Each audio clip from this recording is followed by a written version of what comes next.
Right, welcome back to the Ironheart Merchant Company Friday session 76. Um,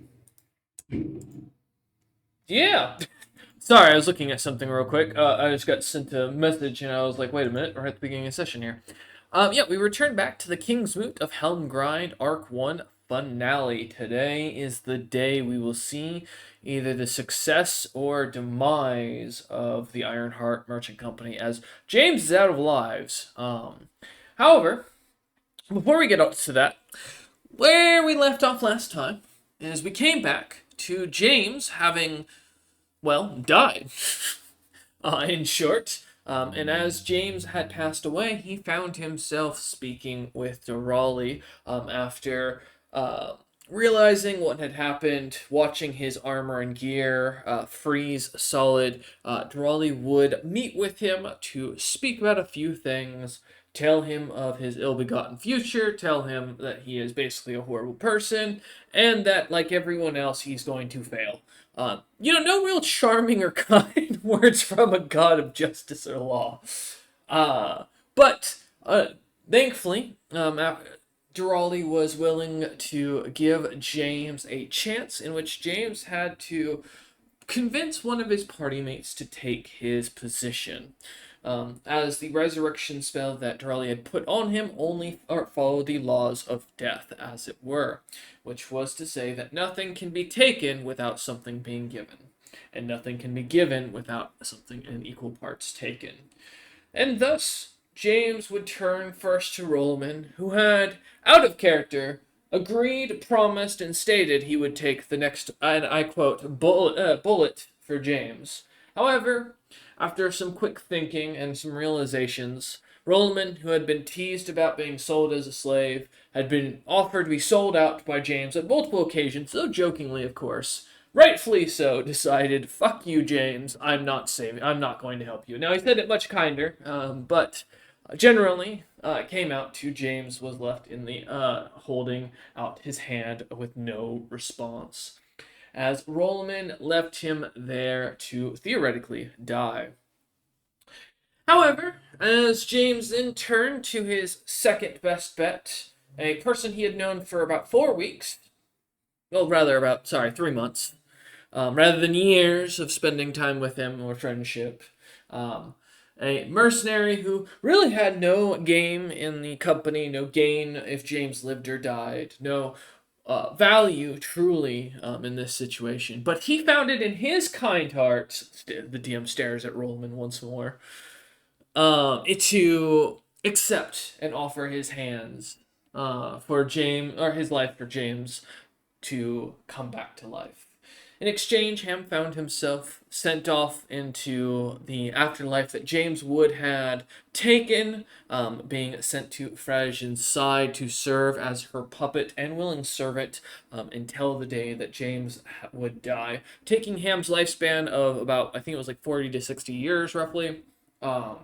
James now found himself resurrected, and a little, well, not peeved off in character as he understood Rollman's mentality. All the rest of the party was wondering what the hell just happened. And thus, as James went down quickly to go save Rollman and help work with him with the assistance of a recently discovered, just moments before, Raider, the well-known NPC researcher and scholar, James and Raider managed to, with the help of Rollman, without the help of Rollman, as he didn't have to actually crack through it, James and Raider would try to crack through the ice as Rollman would teleport back up above the ice and onto the surface, leaving behind an Ella Ugbo church of sorts, as well as some strange creatures from down below. With the party now gathered once more, battle would once more continue as the party would try to seek out and really learn what was going on, get a better understanding of it, and eventually decide to head back to the airship, I believe. No, you guys did go to... Wait, you guys didn't go to Uthgarm's quiet Yes, flame, we did. We you? collapsed the building. That was the marble in the ceiling, and everything fell. Oh! Yeah, I forgot about all that. He wrote it out of his brain. You hated it so much. I did. It was so bad. The party then headed towards the Quiet Flame, the magic shop and main headquarters for the the outer city's main siege efforts. And instead of going within to take down the stronghold of raiders, or rather, defenders and ghouls and wizards, or rather Warren, the party quickly decided with an original plan to ride an earth elemental on top of a dire bear with Rollman on top of both down into through the chimneys of these buildings.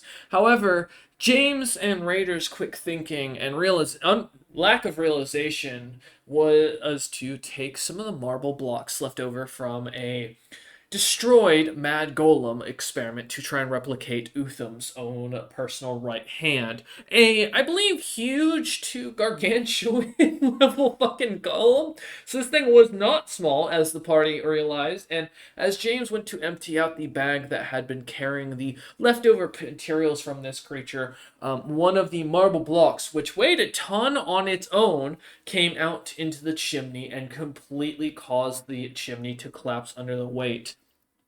As the chimneys collapsed, the buildings themselves would fall down as well, completely crushing the individuals down below.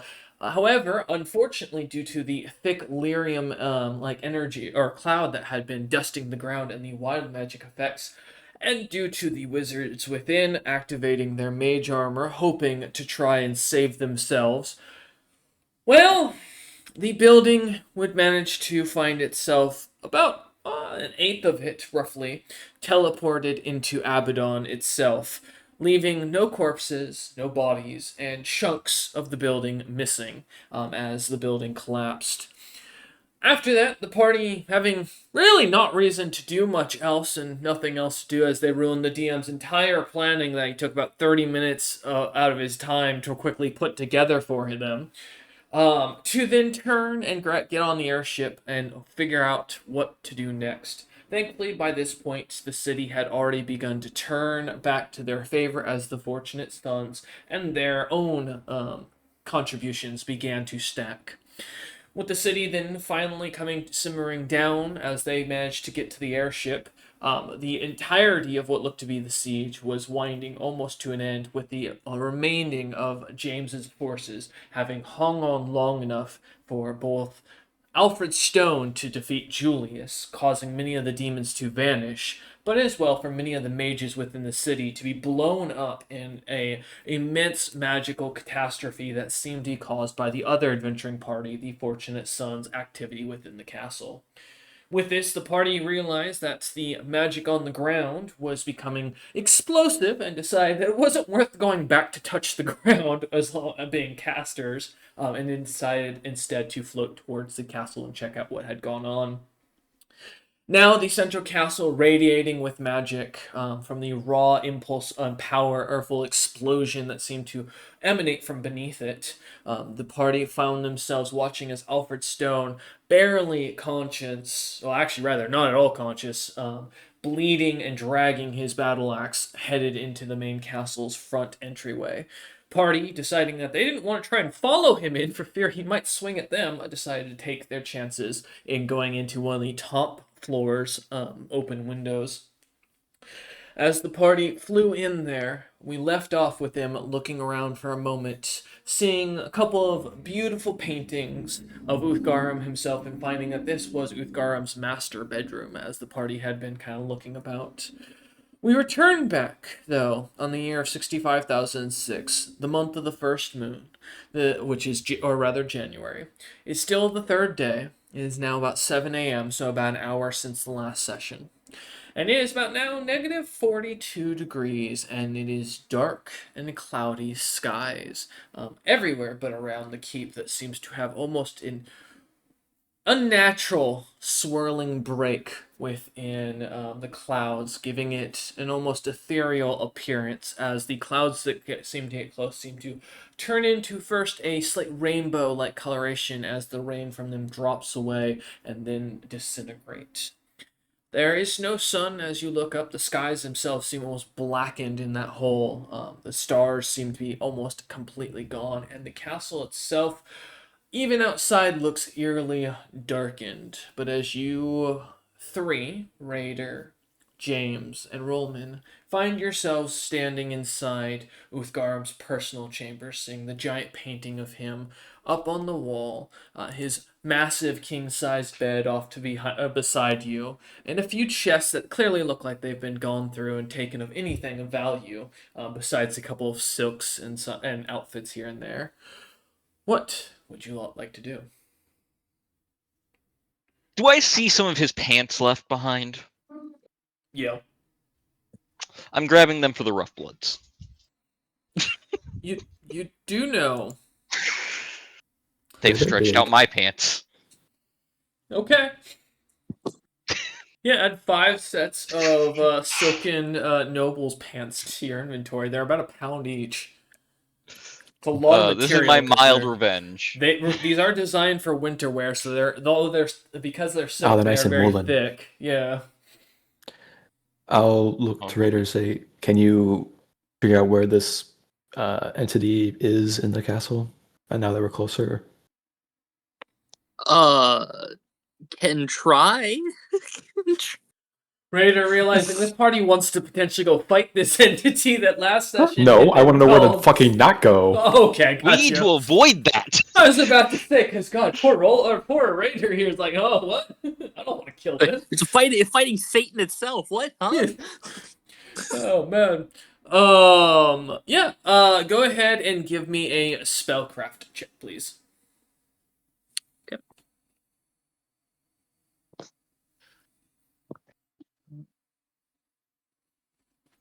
Let's see what I can do.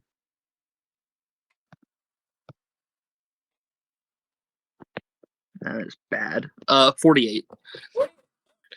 As you begin to now, for those at home wondering and noting, Raider is much higher level than the main party, as he is an NPC character in the background. If that was never made clear, but Raider with a 48, as you take a second, kind of begin to close your eyes, kind of focusing on the magic in the building. You sense 5 sources outside of this room that catch your attention. One, which is at the central of the keep, which is quite massive and quite dense. You guess to be the Satan himself, as the joke goes. With the amount of power he's outputting. The second seems to be slightly less dense, but more out of control and seemingly beginning to lessen quite rapidly as it approaches the central of the keep, which you assume probably to be Alfred's Stone at this point, given what you've seen. And then there are 3 others, 2 of which are on the right side of the fortress where you are. A little bit further back and deeper into the fortress, you'd guess, but on this same level, on the same second floor that you're on, and probably further back. And then one seems to be on the opposite side of the building from where you are currently, on the far back end, in what you'd guess to be one of the turrets you had seen outside that was attached to the main stronghold. That one would be the weakest, and from what you'd gather, probably one of more likely the local commanders. Okay. Sense 5 thing. One very weak, but on the other side of castle. 2 nearby that feel very similar. 1 Alfredo man, getting weaker as time passes, and 1 center of keep, very strong. All right. James, what do you propose? Why are you grabbing pants? As I stuff the pants into the bag of holding, I look and be like, I need to replace the ones with the, rough blood stretched out, and I'll give them a spare pair or 2. I will note Uthgarm is a size bigger than James, in width. So as you look, Yeah, those are 30. Those are 36. James, you're I like can a 30. tailor them. I know how to mend clothes. Oh, favored people pastime, pant theft. No, this is a bit of petty revenge. On top Yes, of the you normal get revenge. Yes, no. Ancient game. You steal pants, other person tries to kill you for stealing pants. That's if he survives where he currently is. Actually, so that is actually a point. Thank you for the peanut gallery. So James, something due to your medicine background and your immense heal check, either Uthgarum is very blessed, or this is not the pants of a dwarf, as you are pretty sure medically this thing would be about almost long enough to touch his ankles. Which would probably No. kill him. It would kill him with how many. I'm guessing that this is actually for. I can actually give these to the. I'll check them for magic later. Weird shit. Moving on. As I look, so we have 5 signatures. One of which is you said dying. I'm gonna guess that's Alfred Stone. That is what he said. Yeah. He did say these words, James. Yes. I'm No, just covering, so I remember. I'm just rationalizing that he's ignoring the pants thing. I'm just ignore me. And then, which one was the weakest aside Across from the Far castle. away. Far away. Other side of castle. And to get there, we'd probably have to go past the big one. Could Around, probably probably. go out, but it'd be a long walk.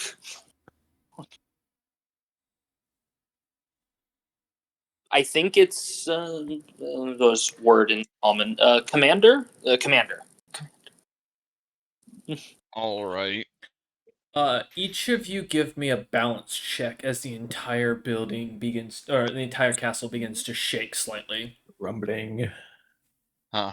Monkey Man is getting started. That's not a thing I'm good at. For that, Don't James, worry, take a -2 to your fucking thing. Fuck you for that comment, you little shit. Oh, great! My dex is balanced out to a 0. Good work, Rollman. I'm proud. That's Rainer, incredible. you are able to keep your feet just barely. Yeah, I'm a caster, not a martial character. Rainer kind of grabbing the side of the bed to hold himself up as the entire building shakes from If James fails, I'll grab him so he doesn't fall on his face. Oh, you want to push him back? If you allow me with the 24. Yeah, I'll let you. He fails. I'm swiping the pants to figure out whose pants these are. I think there's more pairs of pants. There man. are a lot You of can grab pairs more of pants. I will say the armoire is very full. James only grabbed a few pairs, so Yeah, I didn't take all of his pants. I That's want to just see. rude. I want to see if the king got replaced or some shit. Who's wearing his pants? He's got an alternate form that he likes to lounge in, okay? give me a knowledge nature or a survival check, and then James, what's your balance check? I'm making sure I don't have any other bonuses real quick because I remember having a little bit from those. No, I don't. Okay, this is Yeah, bad. you just suck at them, man. Sorry, man, you're a fat warrior. That's part of. Cool. I got you. Don't worry. So normally I would say yes, Rollman. In this case, James, as you go to lean forward to catch him, thinking James will fall forward, seems to fall backwards, almost completely landing onto the bed. As he just lays there, looking up at the top, and sees a beautiful artistic rendition of Uthgarum there. And as you look, James, his naked body, he is depicted as, well, cherub-like is a kind way of putting it. Oh. And to Raiders, as James kind of stares up at this now painting of a naked Uthgarum on the ceiling, laying in a cloud as he holds his hand out and small little dwarves seem to kind of protrude from them, as if he is the creator of them. Raider, looking over the pants, these definitely, as you look, dwarves don't have tails, nor do they have do they have not only a very long appendage, but also an actual third leg. As you notice, a few of the pants have 4 legs set to them, legging holes, one of which seems to be more coming out of the back end, and then the last one that seems to be coming more from around the scrotum area. You fucking centaur. I look at this and I look at James and go, bearded one. Yeah, Your people have multiple legs? only 2. Oh, King might be dead. Well, that would explain what I saw before. How much do you know of the Goostra? uh, heard of, not part of specialized research. Well, he may have made a deal and got something to someone or a follower of the Goostra to infect troops. The stronghold shakes once more as James continues laying on By his back on the bed. As by I'll how I work pull him on up on his standing feet. up. still Okay. in the multi-legs, I assume is not a goose. Oh no, goose goose high or lycanthropes would still only have 2 feet. Yeah. So I just go, no, not goose. Well, do you know what kind of creature would wear this for pants? I guess, can I roll for extra planar creatures with a bunch of legs in this case? And a large penis. I wasn't say it, but sure. Yeah, give me a knowledge nature. Go ahead. Sure, man. It's a 10 for a 50. Um, surprisingly, Raider, you're not a big penis investigator. No. Not something you have a long. Your cousin, he had a whole shop dedicated to this. Was working with a guy named Oh. Golemrod, but you never You really know, paid Golemrod attention mentioned- much. Turns out every statue I've been told about as Raider in my research hasn't had a giant schlong on it. They've mostly just been, Yeah. statues of the... Artistic renditions, not realistic. Raider, the only thing that you're 100% sure on is this creature does not follow the rules of biological creatures. As in, it's probably an aberration of some sort. What aberration? God, you have no idea. and odds just with that role that King was replaced rather than the King became something else. So that's a 50-50, because that could be from your understanding of bloodlines and how they can work. If he is a sorcerer or someone who has a powerful magical background, he could theoretically be transforming unnaturally due to a curse or a side effect of magic, or because of his bloodline naturally. Secondly, though, with the knowledge nature, this also follows along a line of a plague called I believe it was called the Red Plague, is what I told you all about, which was the same one that you heard was emanating from Sarazeki's desecrated temple. That was supposedly, I believe you guys heard it was gotten rid of, if I remember correctly. No, it wasn't gotten rid of, but it was being dealt with. It was what we heard about. We heard it was a problem, but then we never heard from it, so seemingly it didn't go out of control. No, it was sealed, yeah, so I can confirm that. So for your own knowledge, yes, this looks like it would probably be the same effect as that disease, as it is known to extend certain appendages to make life very difficult for the creature, and also to begin giving them what has been described as aberration-like features, meaning that it's kind of wonky mutations depending on the individual. Okay. Then yeah. Raider will go, oh, King infected. King infected. Infected with the red disease? Big eye god plague. Big eye god. Ah. I see. Well, with that, Mr. Saul, we should probably get moving because this building keeps Yes. rumbling. Okay. I'd rather not be on a top floor when it falls. Deal with 2 enemies nearby that are probably listening to us. Absolutely. Let's go. As the building shakes again, as James kind of grabs on the roll, and as the three of you kind of walk out slowly. At this point, I'm no longer touching the ground. I'm just flying at my walking speed. You don't James, need to balance it. Rollman There's suddenly something to balance notices, on. James is like a lot I'm more walking at solid. James is walking at Rollman's height. They're ahead. It's like, Oh, oh, using magic on floor. Don't care about wild magic. Impressive. Raider looks at the ground, looking for the cloud, not seeing any of the Illyrium blue smoke. Could show up at any moment. Oh yeah. Yes, if it shows up, I'll be above it. As you go to open the doorway, you see it opens up into this long, massive kind of split hallway. One which continues on forward, and one that turns to the left. As you realize you're in the corner of the building, roughly. Further down, straight looks to darken as you see a few paintings on the wall of different members of the House of Venkos. To the left, Raider kind of notes that was the direction in which Alfred Stone and the big evil Satan individual seems to be duking it out, as you now gathered, as the building continues to rumble. Bits of the ceiling beginning to kind of collapse in, dust and stone kind of crumbling, the sounds of glass cracking all around. As you look, do you go forward, or do you go left, or do you go out a window? Jump out a window right now. All right, Pretty just funny. Just fuck this. Here we go. fuck this building's coming down anyways. You know what? This building falling won't be our fault. Wasn't going to be anyways, but that is true, James. Legally wise, you are covered. Which way from where I sense the two nearby is going to lead closer, just by like flat direction. Straightforward, roughly, from what you can tell. Straight. It looks like they're about, you'd guess, about 150 feet down the hallway, slightly to the left. Okay. Yeah, I mean, Raider's walking that way. Okay. I will follow head that Raider. way too. Okay. I'm watching the flank. As you do, outside, the moonlight seems to suddenly appear, causing the entire building to be slightly bathed in it. The clouds outside still seem abated by the arcane energy that had flown earlier when you had watched it from outside exploding out.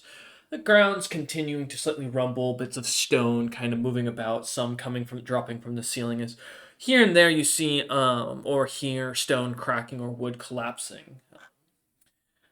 As you, though, continue walking down this hallway, the glimmer of the moonlight kind of flashing in and out, giving you a better view on some of the very, very cheap knockoffs of the magic items of each member of the Venkasa as portrayed in each of the paintings, kind of standing in the hallway.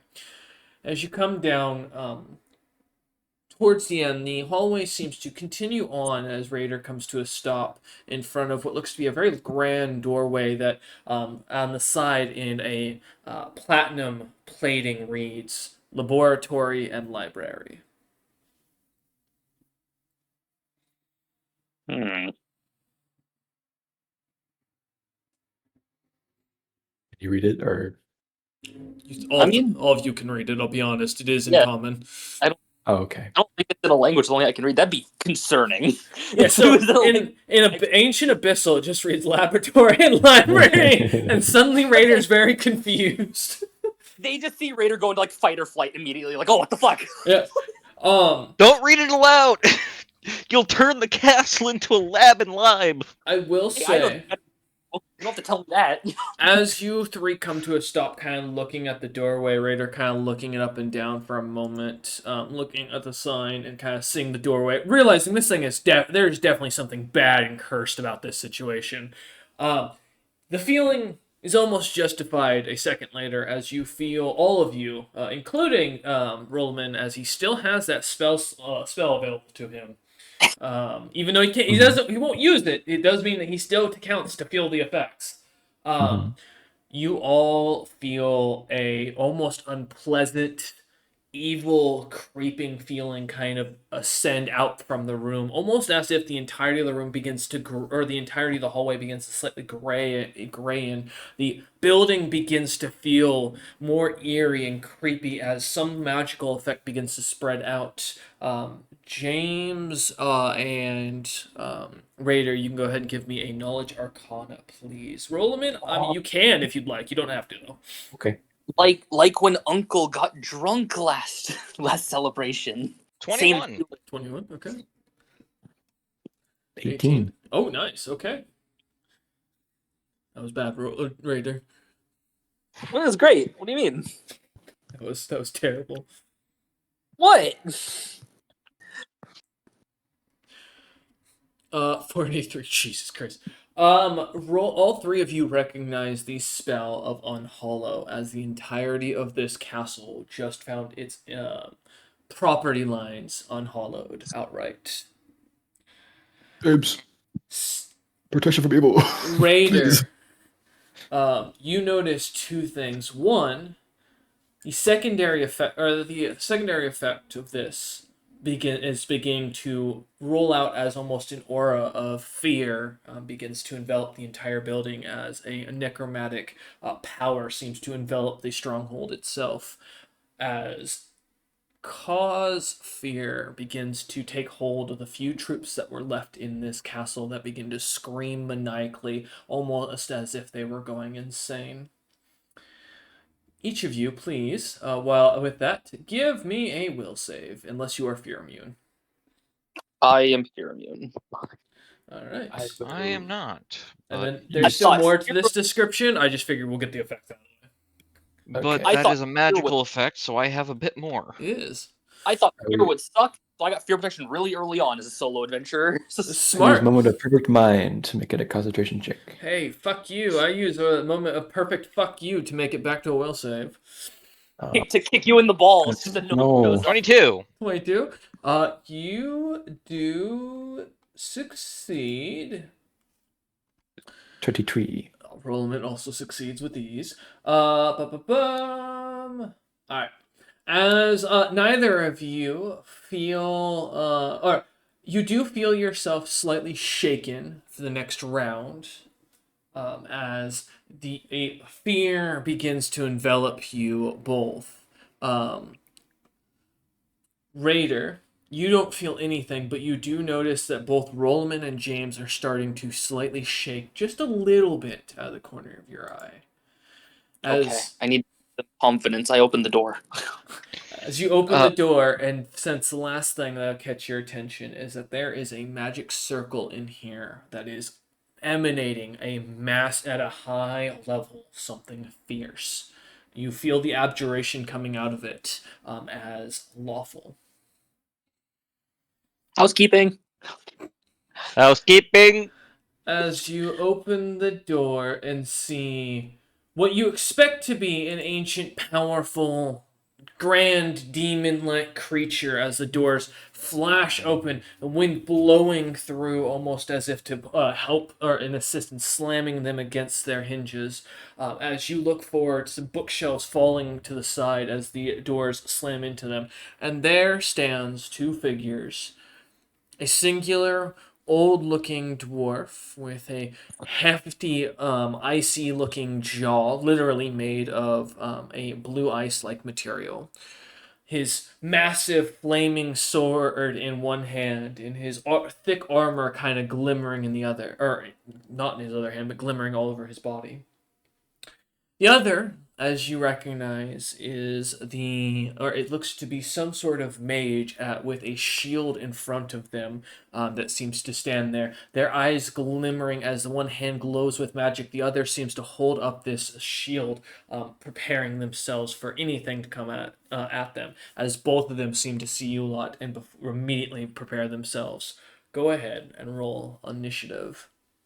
Oh, disgusting lawfuls. How dare you? Gross creature. Let's. Whoa, whoa, whoa, whoa, whoa. What's going on in here? This isn't the party. It's the last one. Anytime. God damn it! I was about to say I go last, but never mind. Thanks, Cameron. Thanks, Cameron. Alright. Wow. Alright, Raider at 12. Fantastic. James at an 11 with a nat 1. My James plus 10 meant fuck all. James said this cool line, looks back at Rollman and gets smacked in the head when he's not paying attention. Book just flies off a shelf and dunk. You have to pay attention. And Rollman, as Fucking damn always, it. with a fucking 32. Jesus Christ, my man. I don't I think do move fast. I've beaten you in so long in the initiative. Well, sometimes I roll like ass. Not often, though. Not often. But it happens, and it makes me sad when it happens. That's Thankfully, this is not one of the times. Hey, good to know. Alright, let me just adjust that. I almost had my initiative order right. I was one guy off, because of course the mage rolled better than the warrior. Alright. Oh. As the battle out in the main keep continues to go, initiative begins to pop off. However, before Rollman can act, the caster is going to activate one of his immediate, rather held actions, and is going to summon forth, or rather, using a blackened magic, his tendrils kind of popping out of his hands, a blackened tear in the space in front of him begins to open as what looks to be out walks a heavy plated two-handed weapon wielding snowbeard with coal black hair and a beard that is tightly braided. As he looks over at you lot with a glare, immediately beginning to rage and anger as he looks at you lot, and that will end that immediate action. Rolliman, as we go to the top of the initiative. You are no longer Yes. shaken. That's cool. That's What would good. you like to do? I would not like to have been shaken. So there's 3 enemies now, yes? Correct. All are, as you look forward, in front of you, about 30 feet in front of you, with about 15 feet in front of you, exactly a small staircase that goes up about 3 stairs, as far as your own node. Otherwise, the rest of the room is about 60-ish feet wide and about just as long, filled back to back with bookshelves. Okay, well, probably kill the caster.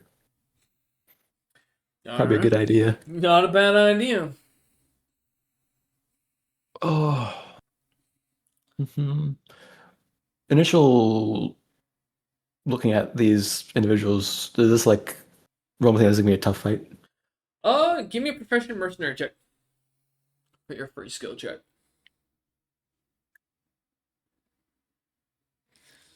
18. 18.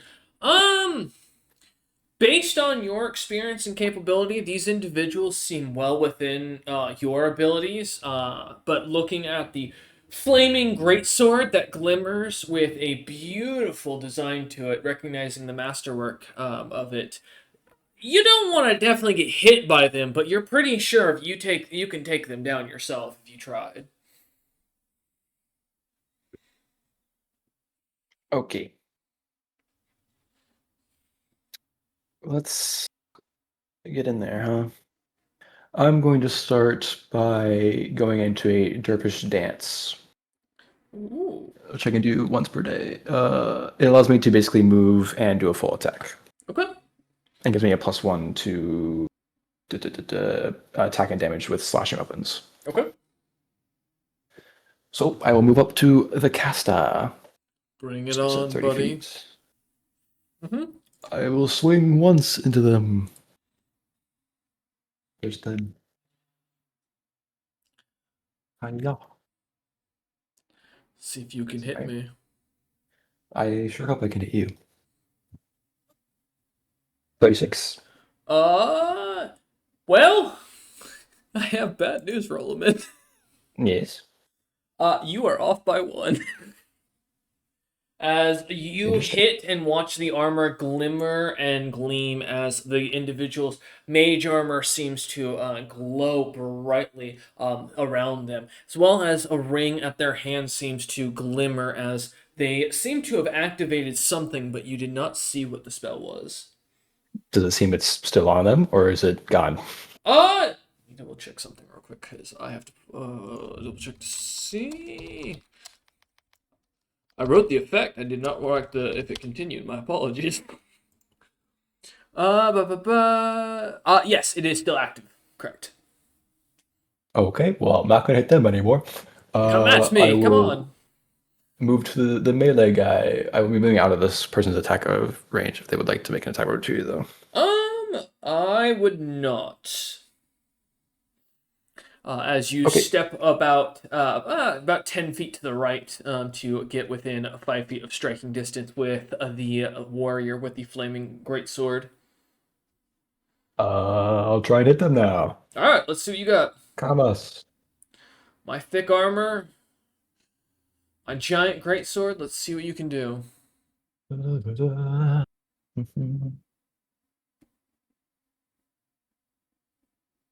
26. Nope. Nope. As No you activations or anything? No activations. As you swing and he parries your blow with ease, sliding it to the side. I see. Looking him up and down, I will say, besides his armor and the flaming greatsword he's carrying, he doesn't seem to have any other magic items that you can tell. I will say out, James, I'm gonna need some help here. Uh, As you watch James in the background, Roland just went toe to toe with the caster and the warrior, was unable to hit either, as they seem to be laughing kind of evilly. I'm gonna be making him big. All all right. right, I will. I'm not done yet. Gonna 5 step and swing at him again. Okay. Let's try. Hit me. Better than not trying, you know. I dare you. That's that one. There's the first net one. Will this be the first of three? No. Nope. All right. As you swing, and again, he easily this time slightly like just grabs your blade and kind of pushes you back as you feel your arm kind of with an impressive amount of strength kind of shoved away as he looks at you with this evil but blank look on his face. His eyes kind of almost clouded over. Last one. Unlikely. 29. You did not hit. Okay. As And that's my turn. As Rollman goes swinging for the mage first, then turning to swing at the warrior, neither of them seemingly giving an inch as they both easily parry or manage to take the hit without being at all bothered by Rollman's attacks. Alright. As Rollman ends his turn, the caster is up. And, unfortunately, I don't like that James and Raider are standing alone, and this is a library, and I don't really care what happens to the library. So I'm going to cast Hellfire Storm. Which, as you watch, will begin to bleed me. So, for this, as half of my HP is taken to cast this, as the caster his body begins to bleed this blackened blood, the eyes still cloudy, the screams of peril coming out of an unmoving mouth that seems almost unnatural as you watch, as suddenly the air above you begins to burn James and Raider, as a massive fiery storm drops to the ground around you and begins to spread through the entirety of the room, beginning to burn it as it does. Please give me. Oh, is there no save? Oh, hold up, let me check. No, there is no save. You know what? That's fantastic. So it is just outright fire damage. And this is not subject to being reduced by fire-based or by fire resistance for reference. All right. I don't like that, so I'm That- gonna. Mhm. I haven't used my counter spells for the day for my hammer, so I'm gonna try at least. You gonna try and hit my spell? Yeah, it's visible. That's true. That is true. So- Remind me what the rule set is for it. It's just you I trying to hit get the counter spell. I have to. Let me go grab the hammer real quick, because I was pulling it up as you asked. Mm-hmm.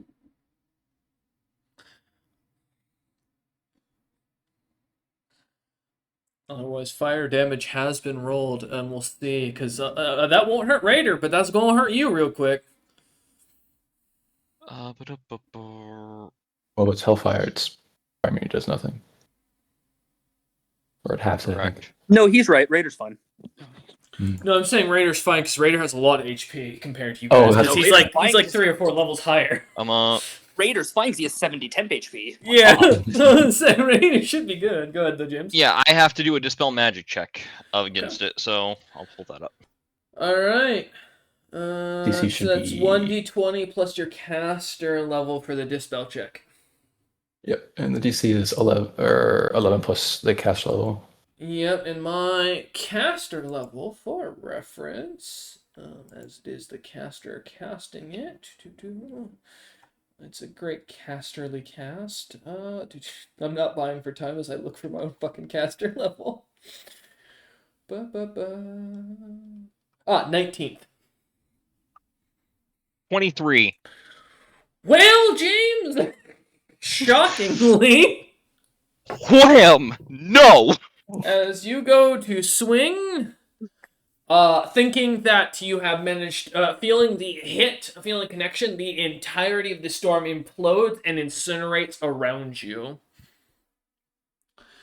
Because I believe, yes, you would need a much higher DC. Sorry, buddy. Or hit to hit that. As you feel the 5d6 of flame envelop around you, slamming into your face as you smack But away. I passed the dispel magic. No, you did. It's It would've 11 plus 19. 11 plus 19. Oh, 30. Yeah. no. It's not just Never a mind. pure caster level. Yeah. Okay, never mind. Fuck. That's why it's hard to beat them. Well, Yeah. I tried at least. When you literally could not beat it, like even if you crit. So, Yes.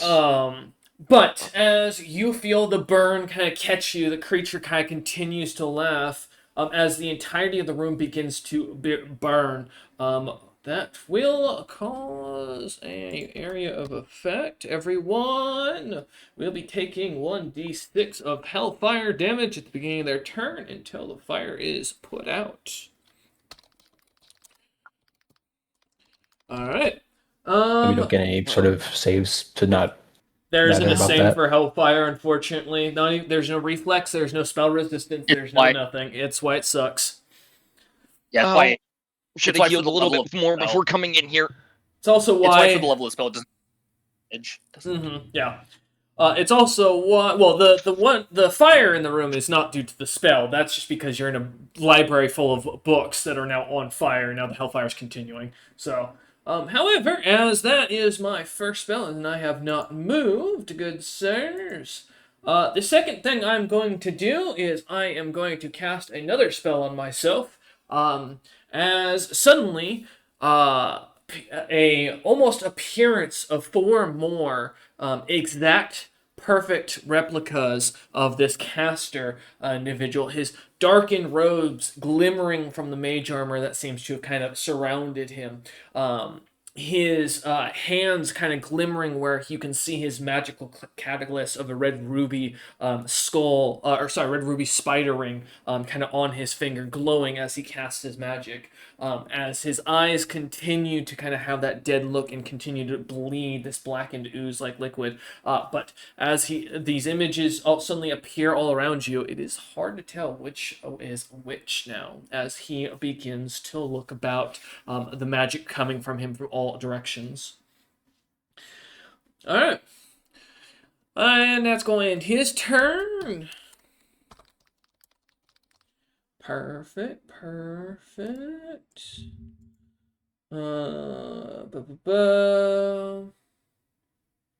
Alright, and then for the fighter, I am going to look at Rollman. Since you're within striking distance, smile, still with that creepy, eerie laugh. Take my 1d6 of hellfire, which is, Nice. hey man, I cast power. Damage is damage. You're right. I am now going to take my flaming greatsword and I am going to swing at you multiple times until I hit you. I get 4 Okay. strikes. However, they are reducing, so we're just going to make this easy. Alright. We'll do them one at a time. It's a 48 on the first one. You hit. Alright, for the second, that is 50. You hit. The third is 44. You hit. And the last one is 34. You hit that one too. Good job. Suddenly that shout to James is a lot more needed. Did any of those get a 19 or a 20? No, okay, cool. No. Alright, so that is 4 hits of that. That is 146 points of fire damage. That is 146 points of bludgeoning or slashing damage. Rather, and then my apologies. See. 13 points of fire damage, which I don't think, because those will be Oh, one I at a took fire time. damage. No, those are what added on. So, which I think you have. You I have don't fire have- 5, don't you? No. Oh, okay. Cool. Would you like to Yes. swing back at me in response? What's the problem? All right. I need to do math real quick. Oh, Calculator. I wonder what he's calculating, guys. My health. Oh no. How bad is your health? Wait, what? Are you dead? Or are you down?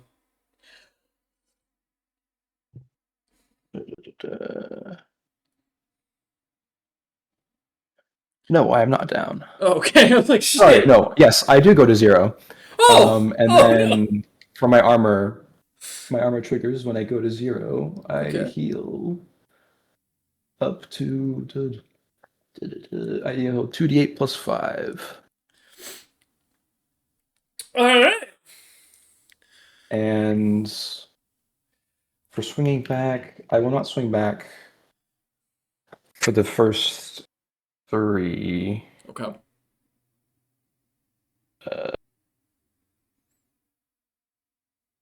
Not for all of them. I won't swing back for any of them. Okay.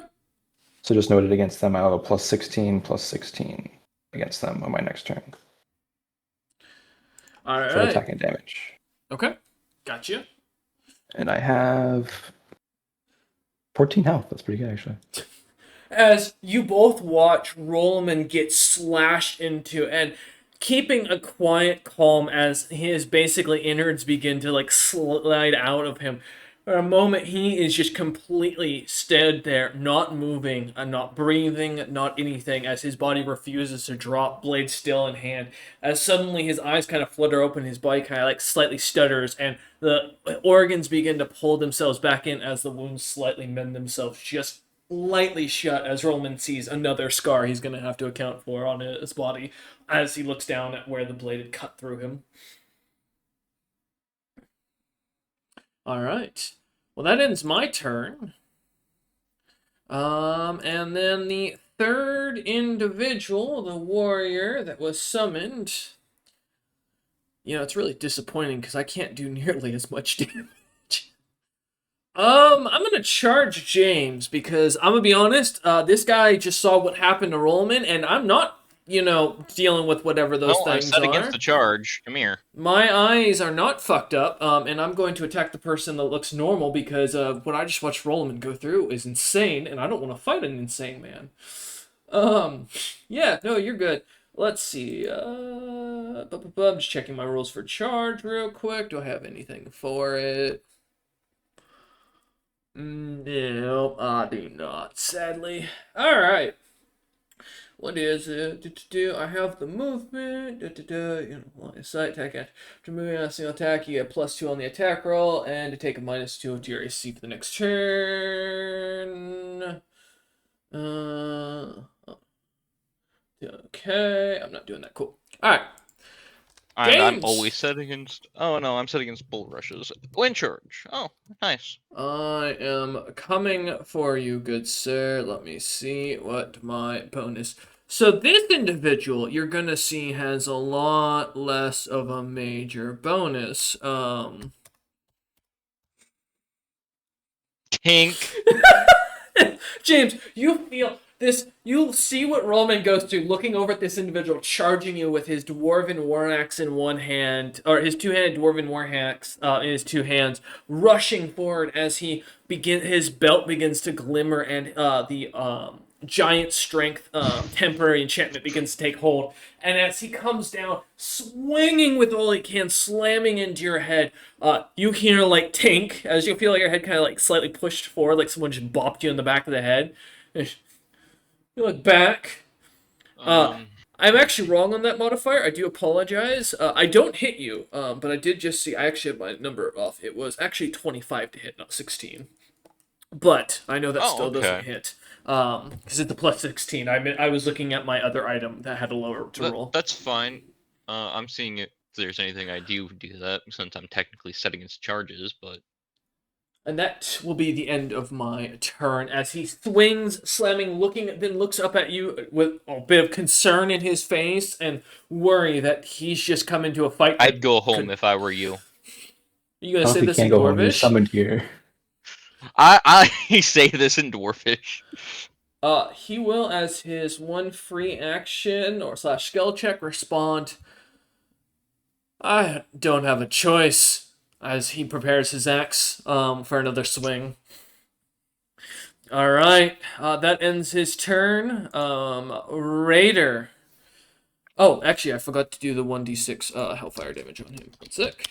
Raider, go ahead. I'll roll that for you as well. 3 points for you. I rolled max on myself. God damn. As the library is beginning to burn, the room is beginning to get smokier, and it is getting harder to breathe. Keep in mind, Raider. Yep. I start speaking in Abyssal, because that's how I cast my spells. Ooh. That is what you told me. I do it. As so... you do, I will note both of the individuals fighting Roloman currently both seem to glance over at you as you notice. And when I snap my fingers, that warrior fighting Roloman is now surrounded by 3 dire bears. God damn your dire bear! Dire bear army! Bears. Alright. God fucking damn it. Look, this is You'll get barely the attack. Oh, they're going to, yeah. It also gives Rollman flanking, quick cast engulfing tear to just string him.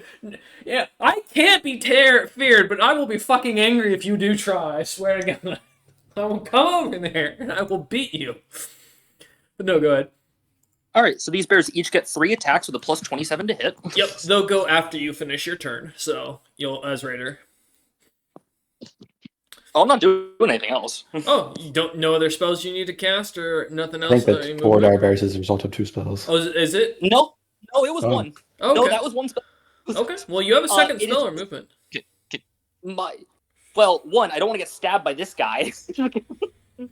That's fucking charged up to James. That's fair.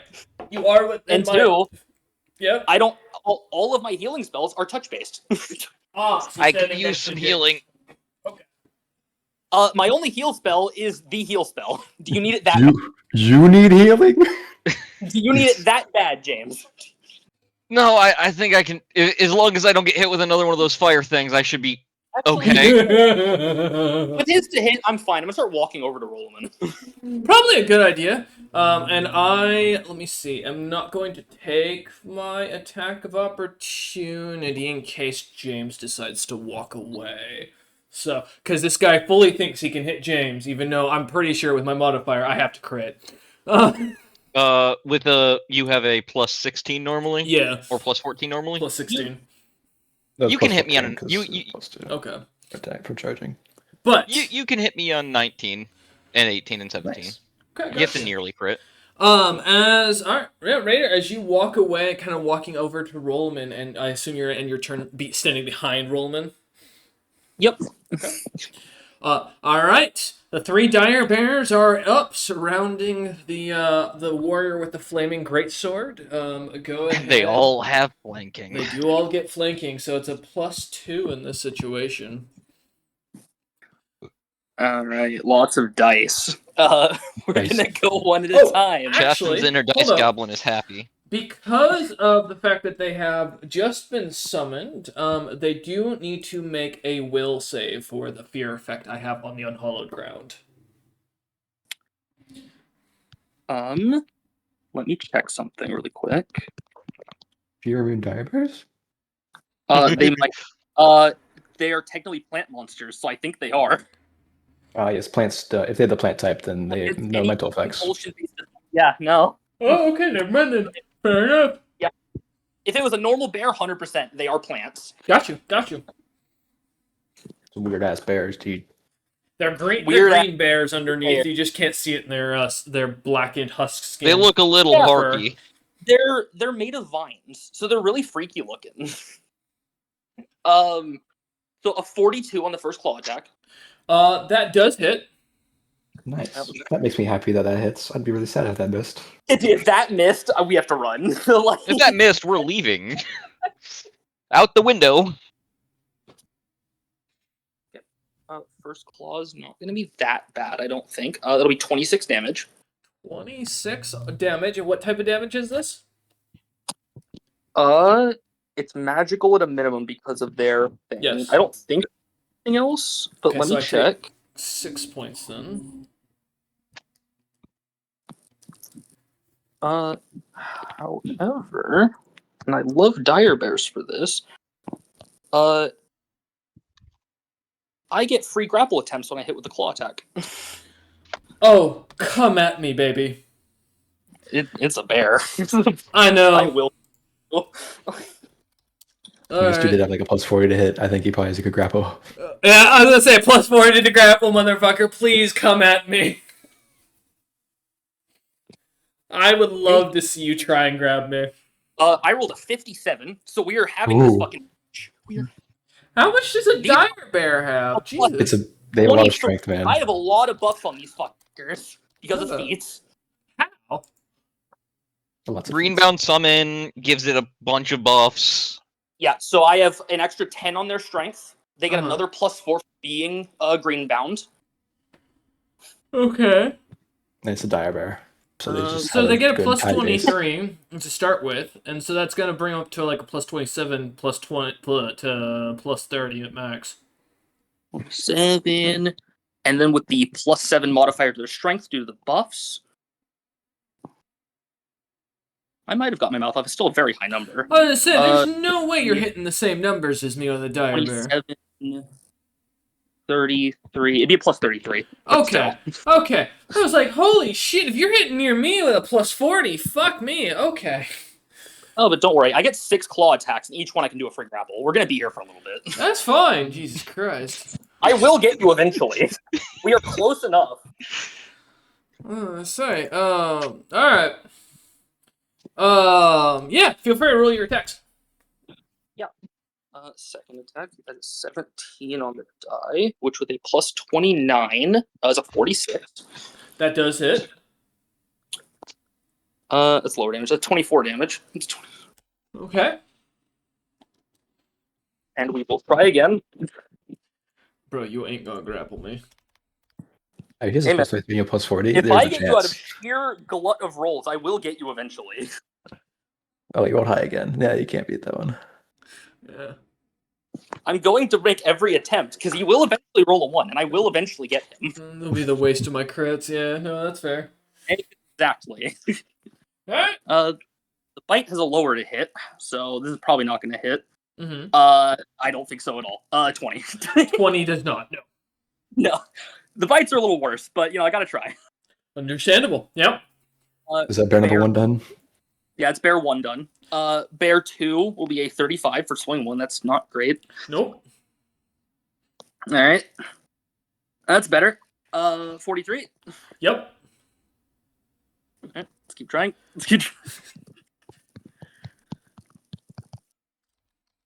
No, it's even worse.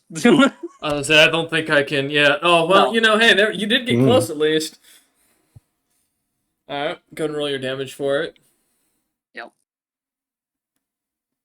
least I'll just glut him down with number of bears hitting. 22 damage. I'm just gonna nickel and dime him.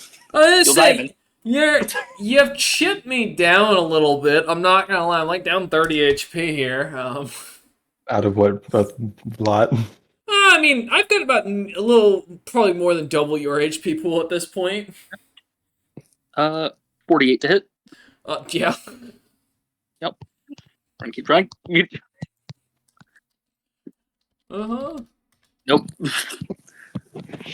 I'm gonna say, I don't think, yeah, No. there you go. Your minimum's a 41, so he needs to roll at least a 42 for you to have a chance. Yep, roll your The damage bite? now. The bite. The bite. Go Don't want bite. to hit. But the claw damage was 23. 23, all right. It's a 19 for bite. They have a +17 to Nope. bite, by the way. Hey man, having a rough time. I expect you to nickel and dime the final boss here in the background. Like this wasn't the glorious fight. When I posted that earlier, the gif of you guys charging in after it swings, that was a joke, not an intended strategy. Yeah, fuck you. 42 to hit with the. Next time you're gonna do this strategy, make sure Roman doesn't get hit by the downswing. You know, maybe. It hurt, man. Yeah, it did. Well, now we have to deal with I don't have a lot of health. I know, right? Go ahead. What would you roll? Ooh, there's wait, not enough. 0 to there's a 53. 43, that does hit. Okay. Alright, let me see. Nope. Oh, Ah, damn. Unlucky. he's one more.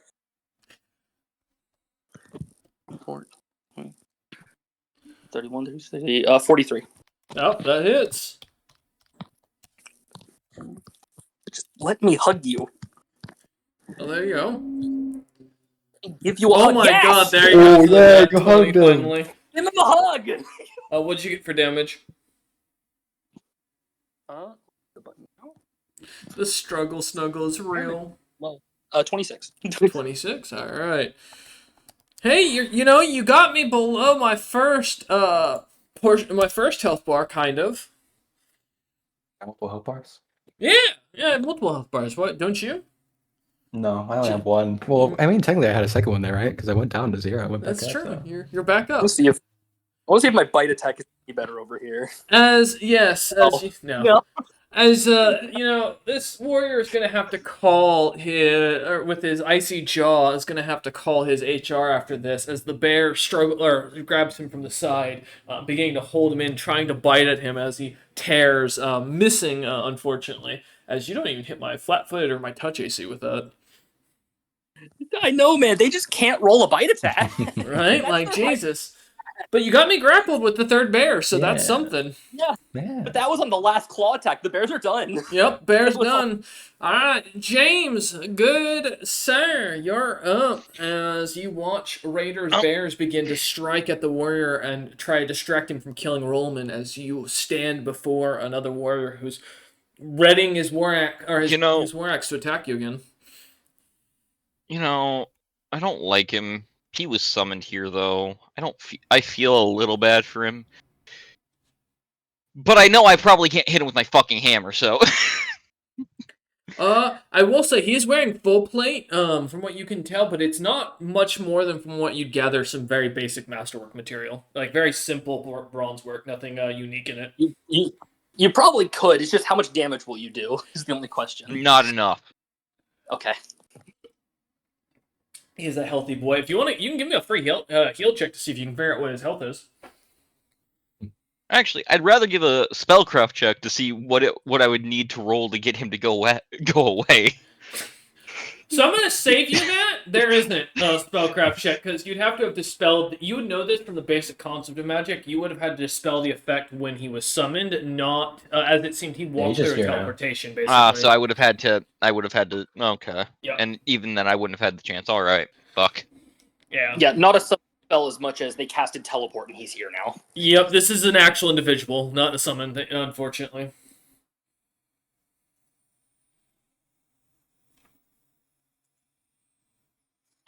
Good question, though. It's a fair clarification. Oh, I guess I'll give that free heal check. Yeah. Because I may as well get that out of the way. I will say, yes, to what the audience has shouted out, as we're before a live audience today, for those watching at home, technically banishment can work if you have banishment. Theoretically, like assuming he doesn't have some sort of ability to get past it or something of the sort, you could theoretically cast it. And he would theoretically disappear for so many rounds. So with an 18, James, what's your health? Currently or maximum? Maximum. 106. Roughly, James, you'd guess him to be probably a little less than 3 times your health with how muscled and capable he looks. In comparison, though, as you look between the others, you can definitely tell the caster is on his last breath, as he is already bleeding heavily. And the warrior, while he is definitely tough, does not seem to have near as much HP. Do I recognize the caster and the warrior given their very clear-cut distinctions? You know, Ham did give you a breakdown of the individuals of who was in the city. So I would say yes, only based on Ham's description. Thank you, Ham, for the one who has, and rest in Ham. peace. I'll get you Yes. out of that hell, Ham. One of the warrior looks to be, well, what originally was described as old veteran Kern Icejaw, the individual who was noted to be training recruits in the city, and was also one of the individuals that Ham had warned about being a potential danger within the city, as he was both against and for the Venkos, as you had been told. And then the second, you do recognize as the runesmith Edvar Coldmark, the man who was Ham noted as very important as he designed the frost runes for the walls, and as well is believed to have been the one who was responsible for the mana heart. Maybe he'll die to his own hellfire. Oh yeah, James, let me roll that for you. Actually, by the way, A Oh. 1d6, yeah. there you go. Ow. Oh, and then for the Okay. dire bears, I'll just roll that in the back. Then there you go. You can add that right here. Go ahead, dude. Yeah. I cannot keep taking those, so I have to use. I'll be Oh casting yeah, in they front are of him. fire. Yeah, they're plants. Oh, you're casting what? I have to cast 2 things Okay. on myself, otherwise I'm probably gonna die. Yeah, good chance of it. Wait. So, What you thinking? well, I have charge of this in the wand, and it's in the shield, and I can target myself with it. So here we go. As I just cast Cure Moderate Wounds on myself. Okay. Go ahead and roll for it. Remind me, I don't think using Since I'm not casting wands- defensively, he can Yeah. make an attack of No, opportunity. wands do not. You do not get attacks or opportunities from wands. I didn't think so, because I thought the ruling No. was that was the benefit of wands, Yeah. was the fact that you can use them in Yeah. close quarters. Difference between just like waving a wand in any motion you want versus having to do the whole like song and dance of casting actual spell. Yeah, because he has to There's do a the one somatic. way He has to to cast grab. spells without. He has to grab the components. It makes sense. Yeah. It's okay. Okay, I agree. All right. I'll make sure. I was like, hold up for a second. And then these here and there, so they would be. Oh.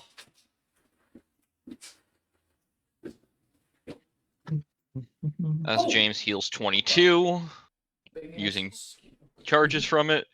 Oh, nice. Do I have? Wait, hold up. Let me double check something. Does unhollow? Unhollow just only makes undead No. dead stuff better. No, yeah, you are correct. Question: Yes. Is this dwarven individual in front of me possessed? No, not in the slightest. I can tell you that outright from what you can tell. Mostly just some by dude. just the difference between how you look at between him and the Edvar as well as Kern that are fighting near Rollman right now. Both of them look like their eyes are rolled back slightly. When they do seem to appear forward, they slightly gray in. They don't look to be like looking at something. They just seem to be staring blankly ahead as their bodies move. This individual is full tracking you and is like actively fighting with you. Like he is definitely fully there. I'm gonna invite him to walk with me as we go closer to the mage. I already used both my things, so I can't move. You can't. Okay. What are you gonna say? And give me a diplomacy check with it. Let's go fight over there by him. Mostly because I don't want to get hit with that fire again. When you say by him, who are you referring to? As I gesture to the mage. Okay. Or would you roll for diplomacy? I'm about to roll it. He's hostile to me, but my visor can go up and down safely, so... Jesus, those bears are decent health. 21! Not bad. Funky. 21. Kind of gives a nod. And looking at you and looking at the caster as if he seems to think you have a plan and seems to kind of follow you as he kind of turns with you. And this like awkward dance as you begin to move, even though you're out of actions. All right. It's worked. Back to the top of the initiative.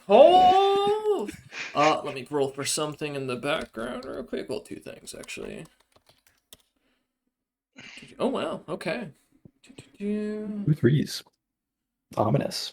Right. Okay. As the castle building continues to shake roughly, Rolaman and Raider, as well as the bears, please give me a balance check, please. Yeah, because I'm not standing on the ground. I forgot. Yeah. Correct, but it's also because you're not close to what's going on. I'm going to use an immediate action to go into a frenzy. Ooh, okay. So I have a +4 to strength and dex. All right. As Roland begins to foam at the mouth, can't blame him, to be honest. It's adrenaline, not foam, but it's like an adrenaline rush. I don't know, frenzy. That sounds like That it's specifically says it's an adrenaline rush. Oh, got you. It's mentioned. You That's how I know read it anyway. what the fuck? Hold up, that did not. Oh, because there we go. Oh, okay.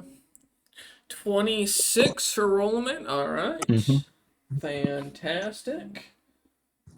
You know, surprisingly, with all my bonuses, the one thing I don't have is I don't have immunity to being knocked on my butt.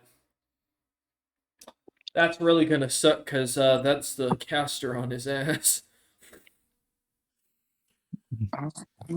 He's lucky I'm going to kill this fighter first before the mage. Yeah, the mage is gonna. He's lucky, bro. He's He's so technically prone lucky. right now. Oh my god. I Alright. mean, You could turn and try and slash at him, but do you want to take the chance of getting smacked in the back by this No. guy? You know, that's exactly I it. have 14 health. I just die. The bears If I do that. All the bears succeed, so does Raider. All right. As you watch, the ground begins to shake as the room violently suddenly shakes heavily as the back of it begins to open up, and you see a red demon-like creature with draconic scales kind of protruding all across its body and chest, massive wings that look to be like draconic in design, but seem to have actual feathers coming off them that seem to be leathery in their looks. The creature, with its long tail and massive horns, seems to glare out with its machete-like blade, kind of protruding from its chest, slightly bleeding as it leaks this blackened liquid from its lips. As you look down the hole and down into what is the central causeway of the castle itself, Alfred is completely drenched in blood. One arm is on the ground, and he is dragging his battle axe while his body is spurting. There is nothing of this man but pure adrenaline and rage going at this point. As the demon-like creature gets up, looks at you lot for a second, grimaces, and takes the machete blade out of its chest as it flies charging forth back after Alfred, disappearing from view. As we go... Yeah, as we go back to the top of the initiative, Rolaman, you're up first. D6 of fire damage or hail of fire damage. No, it might as well just be fire because you can't resist it. 2 points. Yes. Nice. I'm glad it's not 6. Also, Okay, this game made me mad. As I was asked. Here you go. Sick. His sword's bent. Yep. That's what's fighting. Go ahead. All right. So because he hit me 4 times and I refrained from all my attack opportunity, which I had 8 there, I get a +4 to attack and damage for each of those. Yep. So it's plus 16. +32 to attack and damage on this turn. Jesus Christ. Does grapple give me extra bonuses when they're being grappled? I don't remember. Well, he doesn't have his DC right now. No, I have a modifier. Oh. So I have a... So you're flat-footed, basically. Yeah, I'm flat-footed. But the downside is, unfortunately, my AC doesn't change. Okay. And a 43 hit this guy? Yes. So I will tell you, I think you need to crit to hit me. I just told you that's additional, buddy. Okay. I'm starting at +20. I have an additional +32. Oh, no, okay. Oh, never mind. Well, you know what? Plus 32, I think you might be able... Yeah, you should be able to hit me. So let's see. Quick maths. I'm going to take a -9 from power attack. Okay. Oh, no. Which gives me a +43 overall. You really don't like me. I can feel the hatred here. Actually, give me a second. I would take a minus 7 instead. Okay. 5 for that. Thomas is.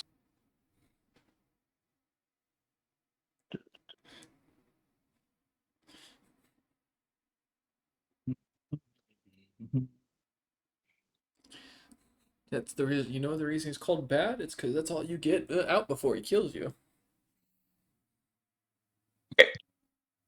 It's not called stick I'm shape. going to hit him now. Go ahead. I just I realized hope it. for a crit. Oh no. Sorry, If I crit, it'd be sorry, nice. Roman. I just realized that the dude's sword isn't a machete, like it's a dick shape. Huh? Oh my god! I just Oh, caught that. ugh. It's Oh. the penis blade. Literally, Joke. I didn't even catch that until like you said something. Wow. Oh, there is that not one? Oh my god. That isn't that one. That is not a way to go. Okay, First so hit no misses. That's confirmation. really bad. You know, Rollman's just like it was being killed. Like literally, this guy is terrifying. Rollman. The party just doesn't recognize the fear. That hits. 44 to hit. Jesus, it's a fucking 2, by the way. Gone from a 1 to a 2. Third attack. That hits. There we 53. go. And this last one can miss. Oh, sorry, there's an additional +1 to this because I'm still in the Frenzy. dervish. Oh, gotcha. No, dervish. Oh, and the frenzy. I completely forgot about that. My bad. That's another +2. Don't worry, you haven't been that far off. So Uh-huh. So, even your net one, that first roll technically would have hit me if you hadn't rolled that one. 9. Yeah. No, it's still 57? thing to make for Rollman, thing that makes him immune to A crits. penis Okay. blade? Yes, 57 hits. Cool. So this is Yeah, the Daffy Duck. A great penis blade. It's going to make him immune to Penis. critical hits. No, don't make him immune to criticals. That would make me sad. If I make you immune to criticals, you can't Oh, crit me? yourself. Oh, yeah, yes, yes. that's I like exactly. Yeah. I like that. I like being immune to criticals. So it's that plus. It's like, this is not the time to be coming up with crafting ideas, James. Although It's the perfect time. write that one down. It's value. That one's good. The Schmeat Sword cometh. Yeah, exactly. That's what this flaming greatsword is. I have a feeling The this thing's- Schlongular. I have a feeling this is getting taken. Oh yeah. If it's not, we're keeping it at the very least to study. That's fair. I believe this is correct. For all of it together. Oh! 174. That is 3 attacks. Fuck That's me. essentially hit. Yeah, no, that's fair. Let me do my math here. Cause Just magical. okay, so that's gonna be. It's not as bad, but that still fucking hurts. Jesus Christ. Oh, Yeah. I forgot. I'm down to double-digit HP. Jesus. 6. This is add this in to one of the attacks. Oh, what is that from? That's the D6 on Akamas. Oh, okay. Gotcha. From for this heals me, so I heal 7. Gotcha. I still have a swift action. I'm going to use it to activate the belt of battle to Okay. give myself another 4-round action. All right. I'm still alive. Like, as you slash into him like an anime character getting your revenge, screaming in rage as you slice into him. He is cut as you see the complete tearing of his body from top of head down to groin, basically beginning to slightly split, but he just grimaces and shoves his body together with one hand as he wields the sword in the other. Alright, so I get another 4 attacks. Oh, shit.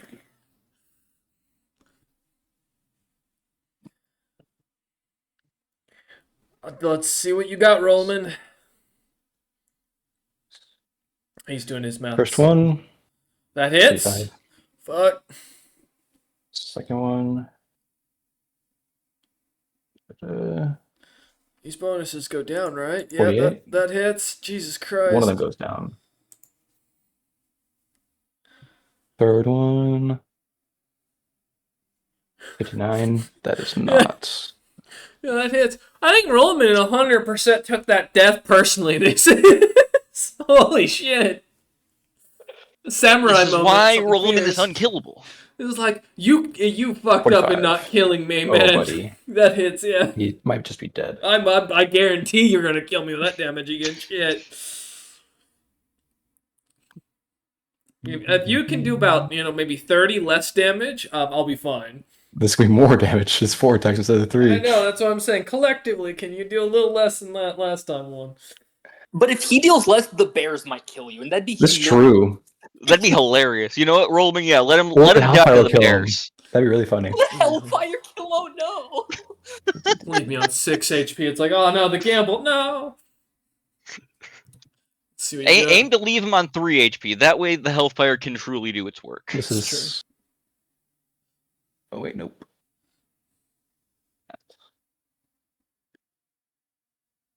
243 is between 4 attacks. Okay, so that's minus 80. Alright, give me a second.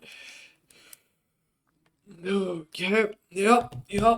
As Roman swings again, as his blade, after taking his blade, seeing the creature still alive, coming back through as he chops, cuts, and tears the creature, you watch as after 4 more strikes, and it does actually take you all 4, the creature finally still staring at you for a moment, Roman, as you catch your breath, staring at it, anger still seething through you, your throat kind of burning from screaming and yelling at the creature as you are attacking it. Kind of stands there staring at you as you stare for a moment, prepared for the worst. It begins to lean forward, and like the head kind of slides off before the torso and legs collapse down onto themselves. Nice. All right. I point at the caster. Hey, Roland, how much did you heal off of that one? Oh, good point. Let's heal 5. 5, okay. As you point at the caster, go ahead and roll me an intimidation check. All right. Intimidate. See if you can scare me bad enough to shoot you with a fireball instead of James. I would prefer that. 9. No. As you look over, kind of ready to glaring at them as you point your blade. You slightly lean a little forward as your body slightly slaps as you catch yourself and kind of glare at him again. All right.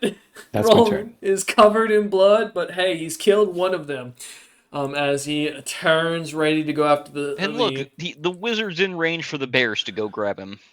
Caster is up, unfortunately, and I'll be honest, I'm really kind of Roland has kind of scared the shit out of me bad enough to make me want to set him on fire. Do you take a d6 of Hellfire?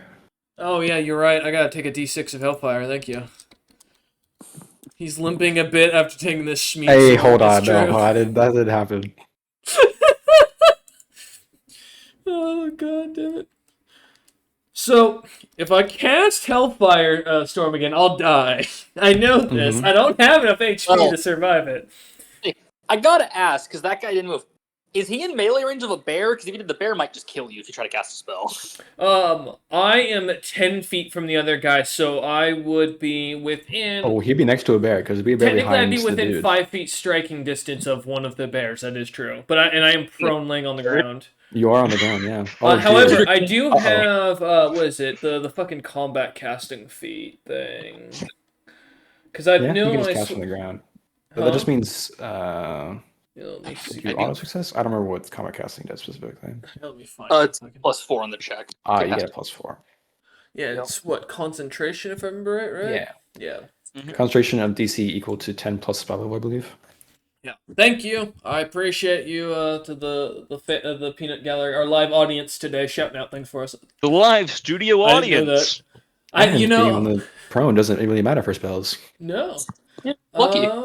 Yeah. Still on your butt, though. I'm thinking here. You know what, Roland? I don't like you, Okay. and I want you to go away.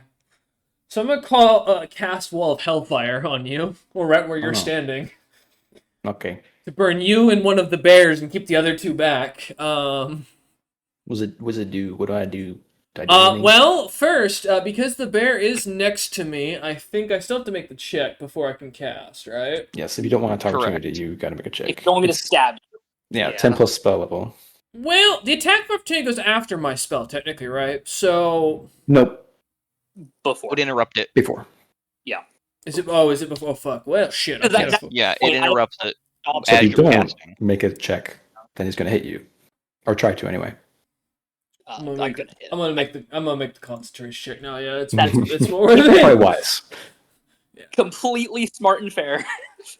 Good idea. To be fair, Understandable, I don't know. have a wonderful It's day. not really much of a he and haw. I have a really high bonus here, like 100%. Oh, yeah, you're probably fine. Yeah, no, you Oh. can't fail it. Fine, You're dude. But I was like sitting here thinking because I can No. take the hit. I just don't. I may not be able Are to you live sure? the cast. There's no reason to. Well, what would suck is if I hit and then grappled you. That's what would suck. That's what I'm thinking. Yes, then you can't cast if you have material, or sorry, somatic components. Rollaman, do you have spell resistance, my friend? No. You do not. Cool. That works. Fantastic.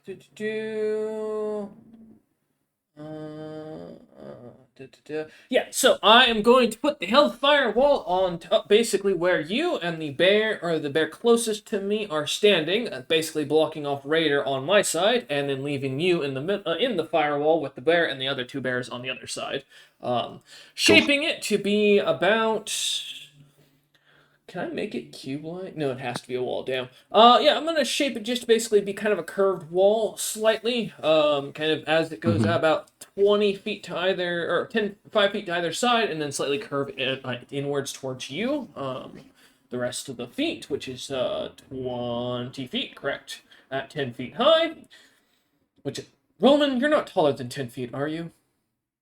No. Not Okay. currently. Perfect. Fantastic. And then for damage, I believe damage when it appears on your turn to all creatures in the area. Okay, so it is on my turn. Perfect. Rollman, you will take, as well as the So bear. like 2d6 plus some points or something. Plus, well, not as bad as you'd think. 31 points of Wow, fire you max damage. rolled. I did. Actually, wow, fantastic. I go down, but when I go down, Uh-huh. there's a thing that happens. Oh, shit. My armor, it uses charge for the healing already, but it still activates. It tries to activate. In that the nearest creature has to make a Fortitude save, DC 10. If they fail, I get 1 hit dice worth of HP from them, and they lose 1 hit dice permanently. Oh, shit. Wait, hold up. What? That's in the armor. You wrote that. All right. Mhm. So what? Say again. What do I have to roll? No, you don't. It's the nearest creature, so I think it's a bear. Technically, it would be the bear beside you, assuming the bear at bear. 62 points of HP is not So dead. the bear can choose to fail if they want. Bear would. I'll let it. It's fair. It's a bit... Sure, man. Okay. Okay. What's its Rollman hit is dice? still up. What's its Go hit ahead. dice? What's the Yeah. dice hit dice? I think Dire Bear is a D8. They're D8s. Yep. Okay. Even if they weren't, Greenbound changes any animal you summon 2 D8s. Okay. Gotcha. So I gain 8 HP after going down to 0, so after taking that damage. As Rollman drops to the ground and eyes for a moment collapsing as the fire burns away his body, the blade dropping out of his hand as he collapses. The bear, burning as well, looks over at Rollman as Rollman's hand shoots out, grabbing hold of the bear, the armor beginning to latch onto it with leather straps and begins to drain some of the bear slightly as the paw of it begins to turn this brownish color and crumple away. As Rollman suddenly breathes heavily again, looks up, and is still in the firewall, but now kind of laying on the ground as he looks around, barely alive. All right. That is my first spell. Now, sad thing is, my rules is you can't cast a wall of fire in a wall of fire, because that doesn't make sense. That would be overlapping spells. It'd be kind of weird. However, looking over at James and Oh, his he gets fucking one. friend, who are slowly dancing their way towards me. Oh wait, actually, hold up. Let me roll for my thing here. And I rolled a nat 20. Are you fucking kidding me? Grand. All right. Well, never mind, James. As James and Roland, as you look over and see, as the wizard seems to give or the caster seems to give a smiling grimace, blood beginning to leak out of his face, or out of his mouth and his eyes and his ears. Kind of Sense looks motive. over at you both, raises his hand as the ring on his finger begins to glimmer, and you see the spider gemstone beginning to glow as he begins to summon up what looks to be a ball of fire once more in his hand, aiming it at James. And as he begins to smile big, the blood kind of covering his teeth and almost this creepy appearance, James, uh, his body begins to slightly pulse for a moment as you see like a wave of movement, and then after a second, as the smile suddenly disappears and changes with worry, the body implodes out, exploding as it does, as the caster fails his fortitude save, dropping, and the body completely implodes. The spell, the wall of fire, completely dissipating, as he dies. He really killed himself just to kill me. Wasn't on purpose. I didn't think I'd roll in that 20 for the fucking damage I took. The cast. Is the summon still here? Well, He's that's not a not a summon. summon. Harn Well, was yeah, not yeah, a yeah. summon. He was a teleported individual. Gotcha. However, as the caster explodes into a black viscera of mist and bone, leaving behind nothing but a gelatin core. That's weird. I'm sensing motive. This the guy that was teleported here. Well, we're not done with combat yet. That ends Okay. the individual or the caster's turn. Harn is up as he is going to take his 1d6. As the Hellfire is still up. Oh, hey, cool. Minimum damage. Tickles him a little bit. Tickles him a little bit. His beard gets slightly singed. And he's going to look at James. Just kind of give a sad nod to James and go, I'm sorry. And he is going to erupt into a fireball. I'm Oh. guessing this is a Explosion. reflex save. This is a reflex save. Is this also a spell effect? This is also a spell effect. Do I get any bonus for not being on the ground? No, but do you have spell resistance? No. Then I do have fire resistance, so if this is not Hellfire, I will take This is it. unfortunately a Hellfire ball. Okay, God not one. fucking damn it! I've got even worse 13. news. Is the spell effect? Oh my god. Well, the good news is you do save, so you only take half. I takes take zero. none! Which I is have very good. my armored uncanny dodge. Because I want to let you know, James, and I'm going to explain this as this happens, so you can get practicality of what you just avoided. As he, with his kind of battle axe in hand, or his dwarven war axe in hand, kind of seems to let it fall to the ground, looks at James, says, "I'm sorry" in Dwarvish, a single tear kind of rolling down his unhelmeted face as he grabs at the necklace from underneath his armor and pulls it out, ripping these blackened pearls as he does. James, for a moment you recognize the liquid inside being a bluish color for lyrium liquidated into its purest I form. look and I go, you poor fool. As it explodes in this hellfire all erupting into your face. As it does, I also need a save. Actually, technically, as I'm looking at it, it is a radius spell, or radius effect. And it is 80 feet, so I will hit Rollman, who is prone, unfortunately, and does not get a save. And Yeah, Raider. you get a save when you're prone. Do you? Yeah. Reflex? Okay. Mhm. Feel free to give me a reflex save, please. As he begins to explode with fire, and it just erupts into this blackened, burning flame all through the room. Roland 29. succeeds. You will take half. I take 0. That's funny. Raider, you succeed. You will take half. As the fire... Oh, yeah, feel free to do for the bears if you'd like. Please. Not the bears. As the fire implodes out and 151 points of hellfire damage are distributed as the Oh, I library only rolled is it. scorched. No? It doesn't matter. Even if they take half, they take double again because it's fire. That's yeah, true. the They die. plants. The Rip- bears are bears. incinerated in a wave of fire as Rolliman dives beneath the corpse, pulling the corpses of the It's the bear who gave warrior. its arm for me. Yeah, the armor kind of on top of him and hides as the bear kind of collapses over onto him. Raider jumping under a table and hiding behind it to avoid the blast as nothing is left as you all look about, and James, you kind of cough out a bit of blackened smoke as the ash from the body of the figure is kind of covered you in soot. As you look about, and the entirety of the room is covered in this blackened, kind of ashy material. Did The that hellfire. explosion put out the other fire? I said the hellfire has gone out due to all the Okay, oxygen cool. for a moment being burnt out in the room. As you all kind of take a second to catch your breath, breathing in thick bits of smoke and probably pieces of poor harmed black vein. As the Anyone got any rumbling heals? continues, as Rollman shouts out, What? What does he shout out?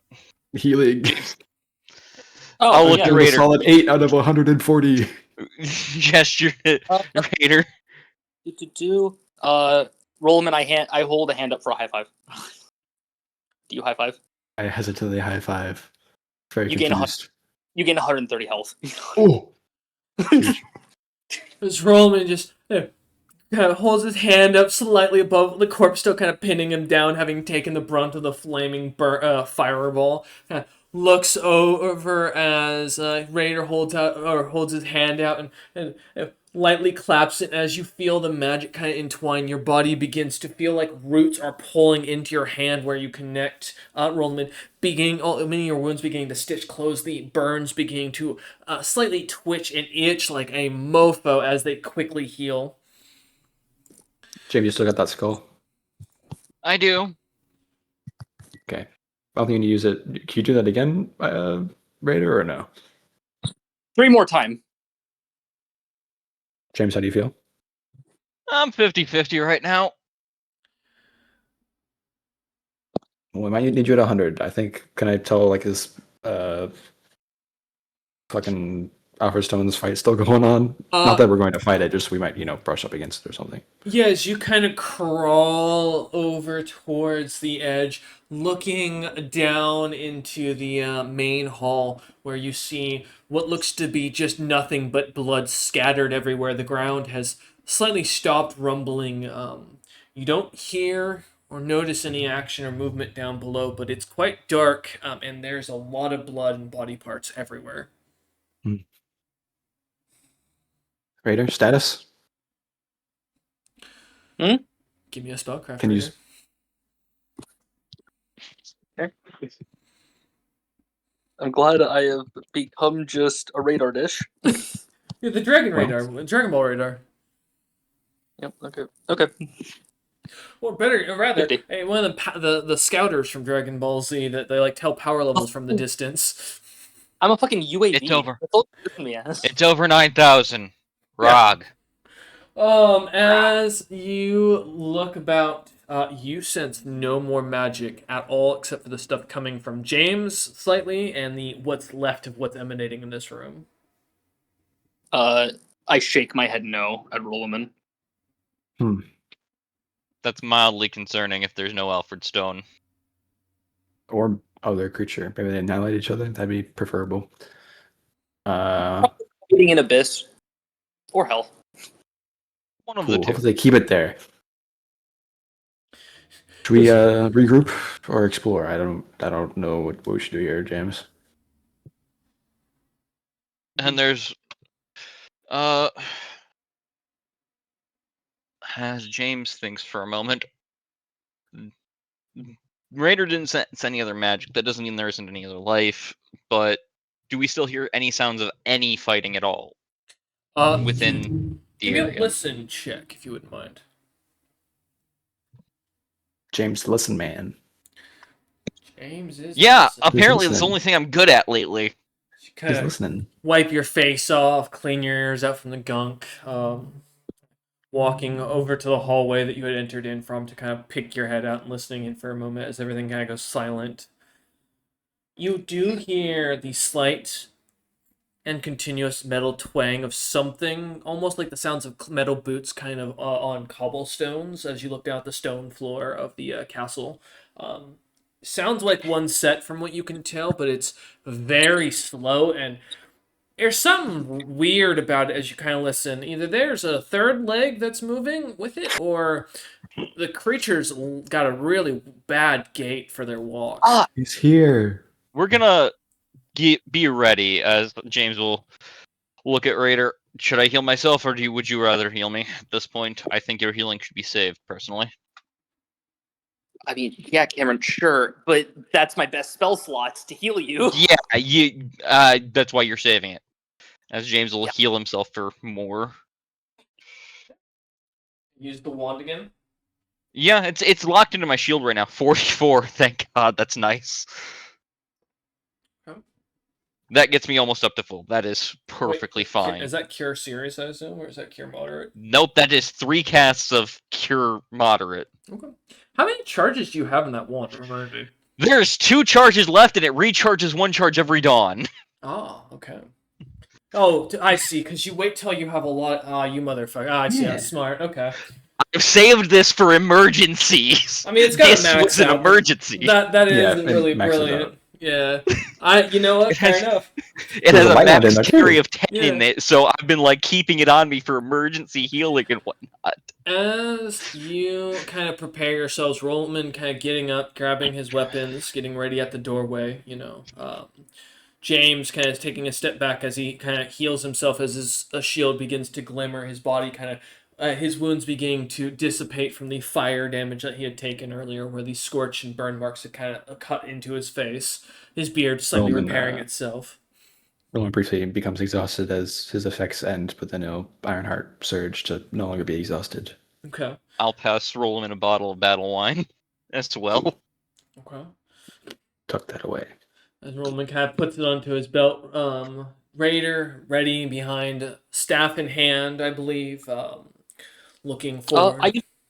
I use a spell book. Oh, that's right. I forgot about that. Oh, classic. His researcher's notebook, yeah. Book out in hand, ready to go as he looks forward. As the noise kind of continues to get closer. A few moments go by, and a few more minutes. Awkward kind of silence, except for this clanging, as nothing else seems to come by. And then finally, as the sound gets loud enough to only be a few feet from around the doorway, you hear in Dwarvish, and then kind of halfway into Common, You're a lot better not attack me, or I will break everything that you own. As you hear I Alfred recognize Stone walking around the corner, Is it really dragging Alfred his Stone? axe, Oh.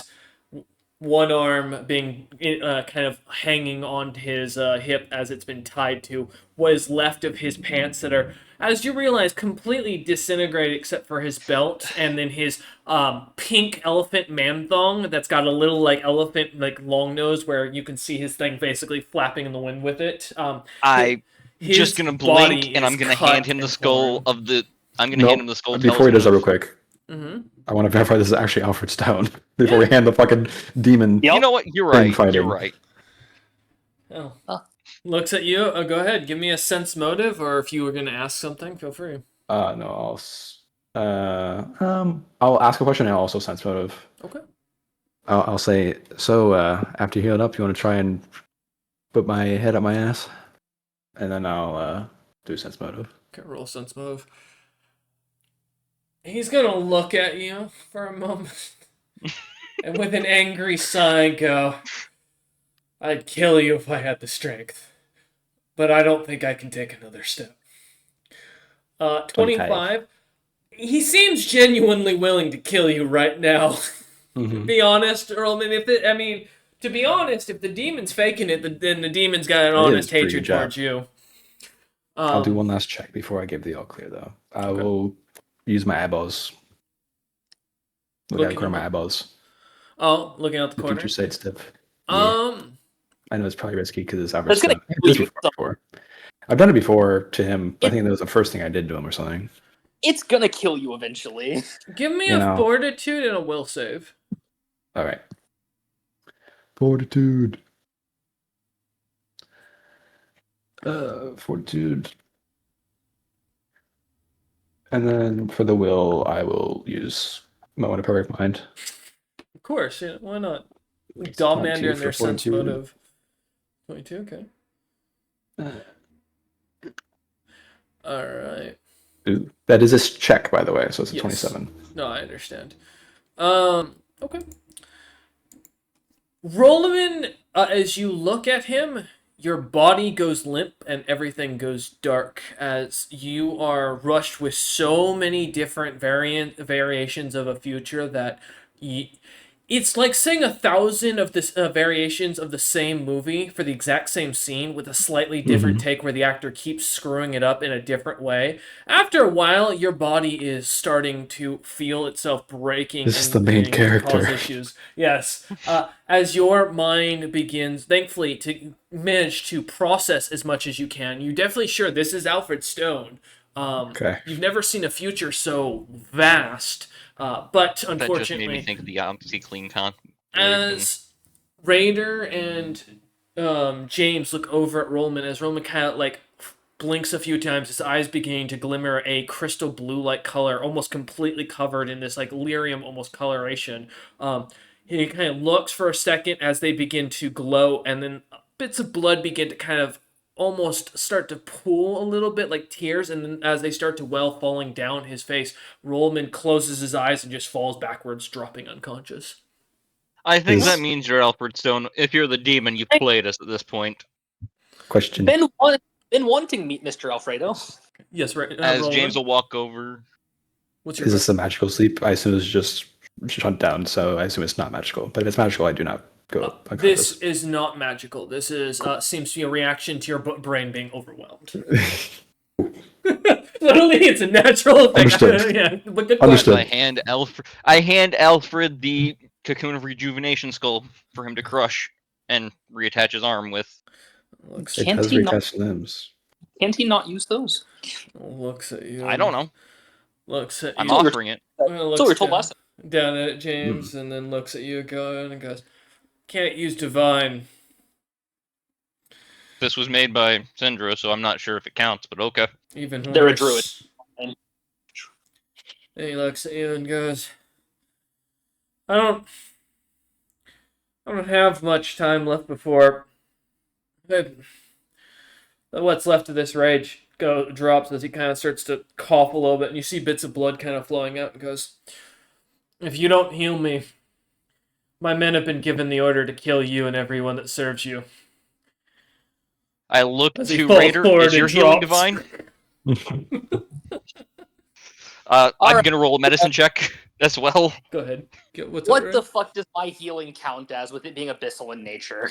It is not, to be clear, because Abyssal is the language of stealing that has stolen magic from the gods, not to use their magic.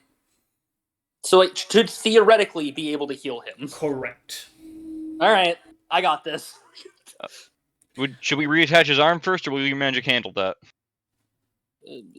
Arm gone. No fix. Okay. Rest in peace, arm. I have blueprints. He can find someone to craft him one. Strong caster. I'm not that strong of a caster. It doesn't have regenerate. No. It's like a 9th level spell. I think it's 7th, actually. Depends on the High class. end. As True. James rolls True, your it's 8th, I medicine think. check. Yeah. 18. And what were you trying to confirm, to be clear? I was gonna try and help to make sure that he came out doesn't of it as die. good as possible. Well, the good news is, I will say, his weapon does have a regenerative effect. The bad news is, he has to be conscious and capable of using it. Okay, his arm will grow back. This is good. And Raider, what are you wait doing? for Raider over. I mean, we're using some heals, but it's all abyssal state, so I can't wait to see what the fuck happens. Alright. What are you using specifically to heal me?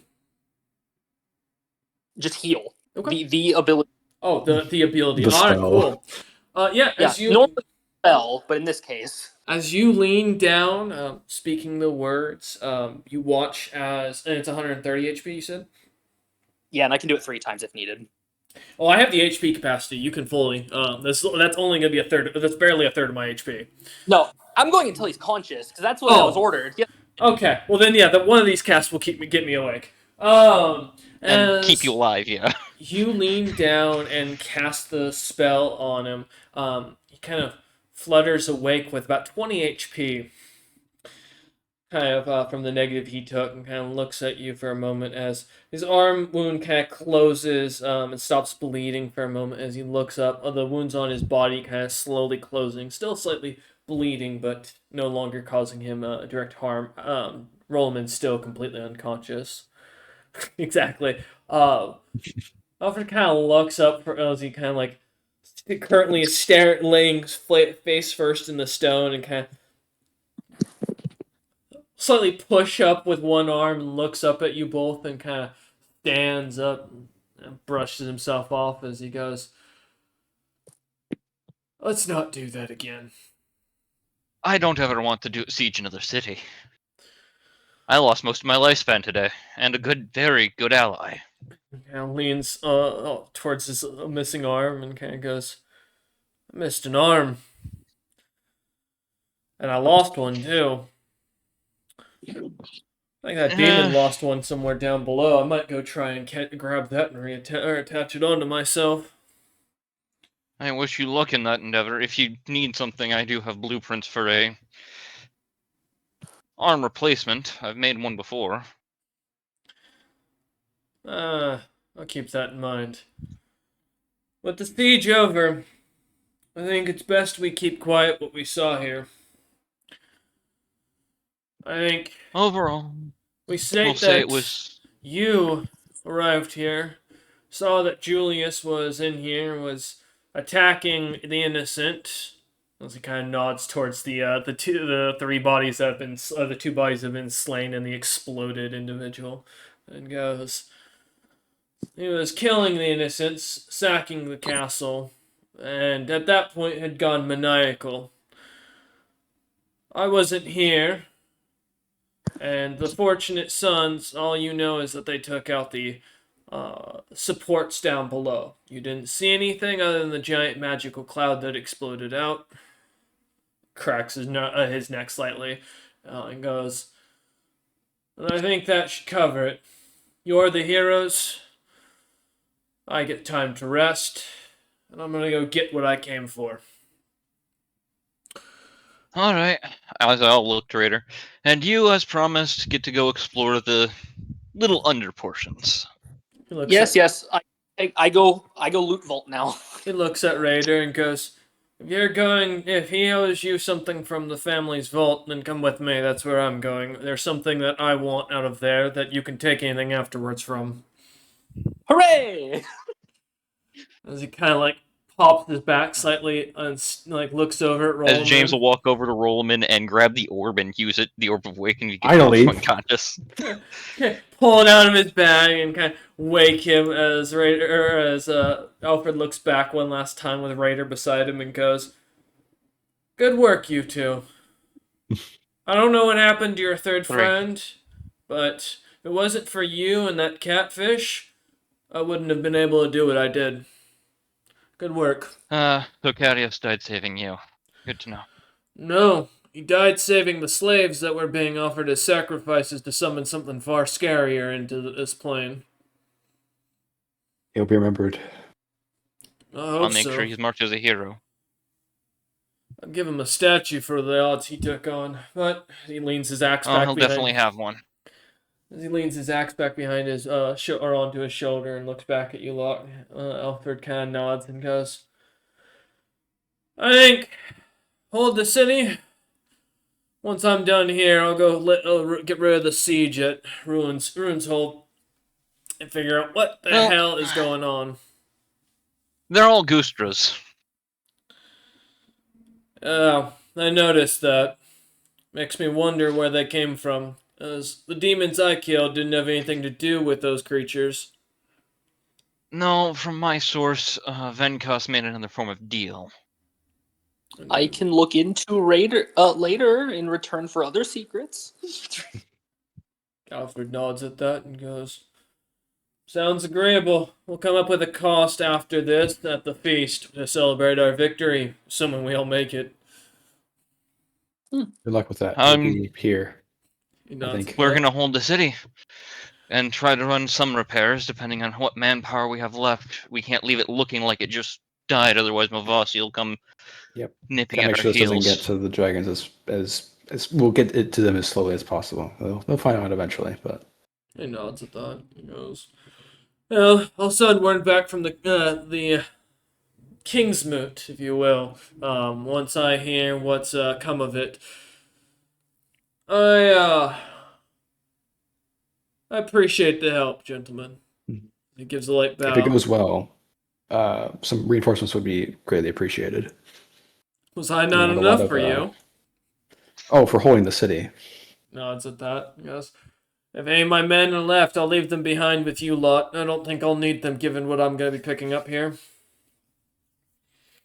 All right, let's go organize the troops and get this city locked down. I would investigate and take what you can from the castle first. The troops should be able to clean up and organize on their own. Mhm. That's fair. Gives a nod and As Well, turns. we all going to the vault together then? we'll go after them. I Okay. Well, don't the believe we vault's should. not technically in the castle. That's true. It's Do you know where below. the vault is, Raider? Roughly. But Raider's Mhm. going with Alfred. Yes. If you could Roughly. let us know where it is, so we save us some time figuring out where it is. We'll send notice. Okay. Well, James, should we continue our Let's exploration loot of the this destroyed castle. castle? Let's search the castle, take anything we can find of value for ourselves that we can use. Yeah. As Alfred and Raider kind of head off, like jog down towards the bottom entryway of the castle, back towards the throne room where he had been doing battle, Alfred picks up the. I can't now see the dick sword, unfortunately. They will never know of the dick sword. Yeah. I'll recreate it. I saw it for long enough. Why It's would you do burned it? into my memory. Why would you make it? The golden sword or machete-like sword had taking it with him, as well as the creature's leftover items that left a horn as you watch Raider that he picks up an eyeball, and then a belt that he kind of stores away in a bag of holding that he still managed to keep as you see him pull it from underneath his little man thong. Always got to have an emergency bag of holding for those who don't know. And emergency marathon. Yes, especially if you're a big It seems fan like a of- second pair, probably, because I There think is probably one in there. Shredder's last pair. There is one in there. But But where do you think he keeps his big ass balls? It's in a bag of holding constantly. as the as the two head down below, disappearing behind, you do watch as Raider and Alfred kind of step behind the throne. Alfred seems to slam the wall slightly, imprinting a brick into the wall that seems to open up a passageway as they head down below, leaving it to be open behind them as they disappear.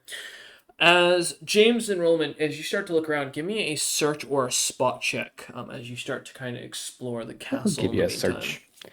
I am noting. I will. assume Raider, when he was pointing out initially the dots he felt in the castle, the one dot on it by itself at the other end of the castle, I'd probably want to go investigate that. Okay.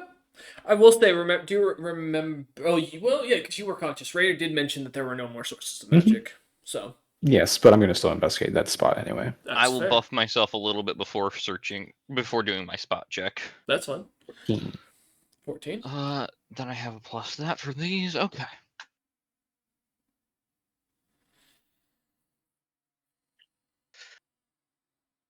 $23. All right.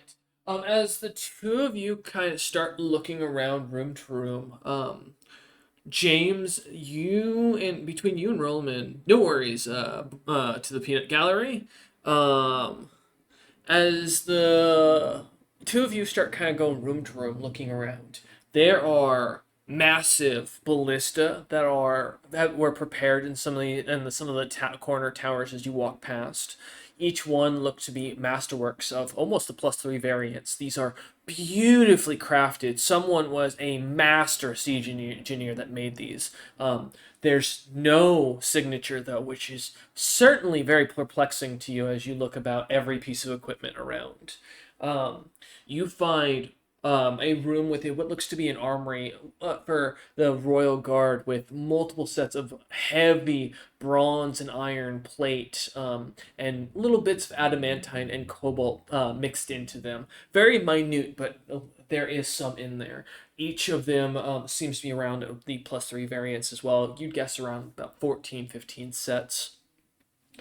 Equally, a whole set of masterwork arms and that are kind of tossed along into the armory on the side of the room as you see maces, swords of all shapes and sizes. Many of them, though, unfortunately, having no enchants on them, but many of them having written letters in dwarvish runes, similar to the giant runes, kind of carved into them, designed for magical enchantment.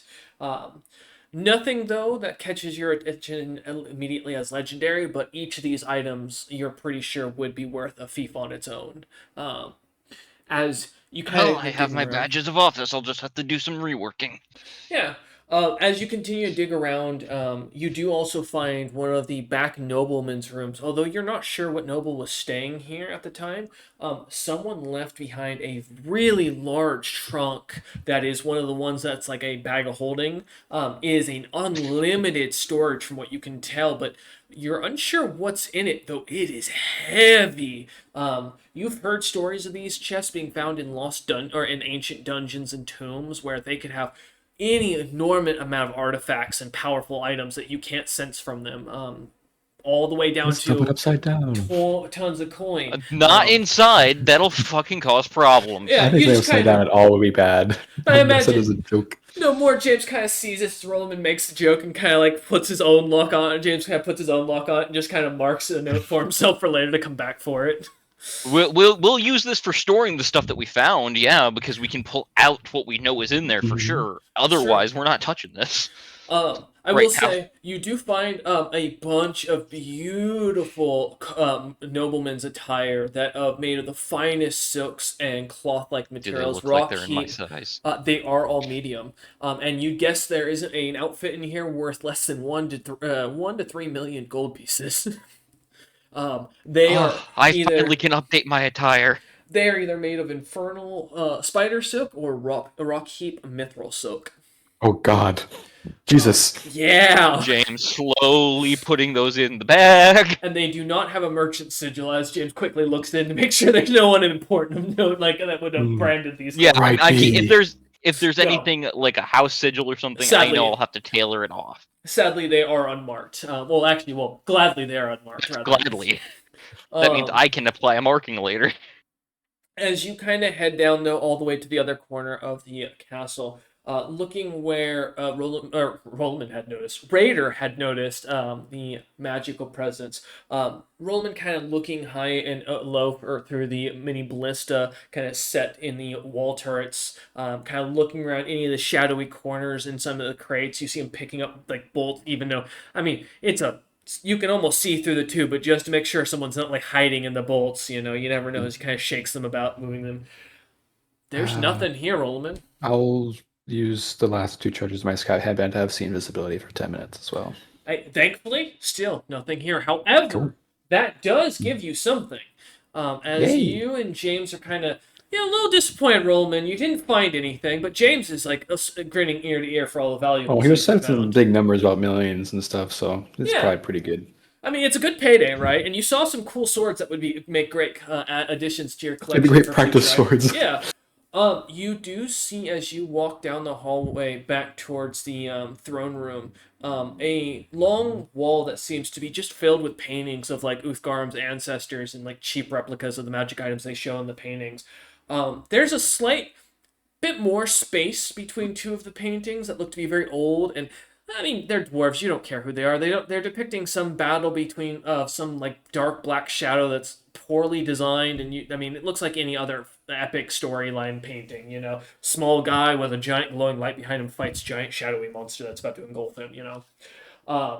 It's pretty But normal for our kind. in the middle of it, with the sea invisibility, you notice there is a wall with a rune carved into it. Though you're not a big magic caster, it doesn't take much to put two and two together to realize that's probably the rune for invisibility. As you look at the language, it looks to be dwarvish from what you can tell, with a little bit of strangeness to it, and does read, as you look at it, to those of the Venkos blood, let there be light. To those who can see this with fool's eyes, the darkness shall envelop. Does the darkness envelop me? It does not. Well, I don't think I'm have Venkos blood. Nope, but there is a doorway. So if you want to I try probably it, shouldn't. I probably shouldn't go in there. It's probably a bad idea. That's true. Do you say anything to James, or you just kind of noting it for Yes, later? I will mention it to James. Okay. James, as you look over, you don't see anything, but as you guys kind of both stop in front of it and you kind of feel around with your hand where Rollman points and instructs, you do feel a seam in the wall just enough to feel like it's a door. Does he tell me what the inscription is? Yes. That's great. I pull up the wand of light. I go away. I'm gonna. Rollman's gonna take like 10 steps back. I take a step back and I cast light to test that from the wand. As you cast light on the door begins to slightly glow. Dun, dun, dun. You can now see the outline of the door. However, the invisibility spell is still in effect. All right. Roman, is there any change to the door that you see? Is there any change to the door that I see? It does not look any different other than now it's glowing with a light kind of on it. No, but just because it's invisible doesn't mean you can't open it. I'll. Just means you're opening an invisible door. It's like a glass door, you know? Yeah, but my concern is what's on the other side if it's a trap, and I can't see to check for traps. Do you want to just mark it and then come back later when it's just us two? When we have... I want to prepare a certain spell for this, yeah. Okay. You make a marking for it, kind of putting a little scratch in the stonework next to it just so you remember to come back to check this area later and then kind of walk away. Alright. As a few minutes go by, the light spell kind of dissipates as you walk away.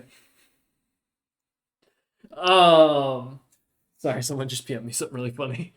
As Venkos. no, as you kind of head back down towards the main throne room, seeing the many pillars that have collapsed, the torn paintings on the wall, the statues that have been destroyed, blood and viscera pretty much everywhere you look. There are what looks to be more pieces of Alfred than whatever he was fighting, kind of left behind. But as you kind of walk over towards the throne room, or the throne itself, seeing the doorway behind it, James, you do notice something that catches your eye. As you look over at the throne itself, the basin of it is not attached to the rest of the throne as it kind of catches your attention specifically, and it's very oddly anvil-shaped. I'd like to roll appraise, I guess. Sure, okay, I'll no go worries. New anvil acquired. Quest item. Is or this something. considered dwarven metalworking? Yes. Damn. That'd be crazy if it Oh, no. wasn't. I'm making sure because I'd rather Oh, yeah, know sure, for sure. But I think it'd be funnier if it wasn't somehow. Well, technically it isn't, and technically it is, and I'll explain depending on his role. That gives me a +2. Okay. Rollman Six. Venkos has a certain ring to it. I agree. 22. James, as you kind of stop for a second, as Roman kind of continues walking, and then just a moment later kind of stops and he looks back at you, kind of waiting as you kind of walk over to the throne and pull a little bit of cloth that's kind of on top of it to the side. Pushing on the throne, it's while it is a stone chair, you notice it splits almost immediately, and as you kind of push it to either side, up pushes a beautiful, glimmering, bright blue stone chair. Though it's very dull, in its blueness. Though the blue is so vibrant in coloration overall, even with it being dull, kind of almost makes the room glow to a certain extent. As you kind of rub at it with the cloth from the throne, you can see inside of it and see the crystal-like design.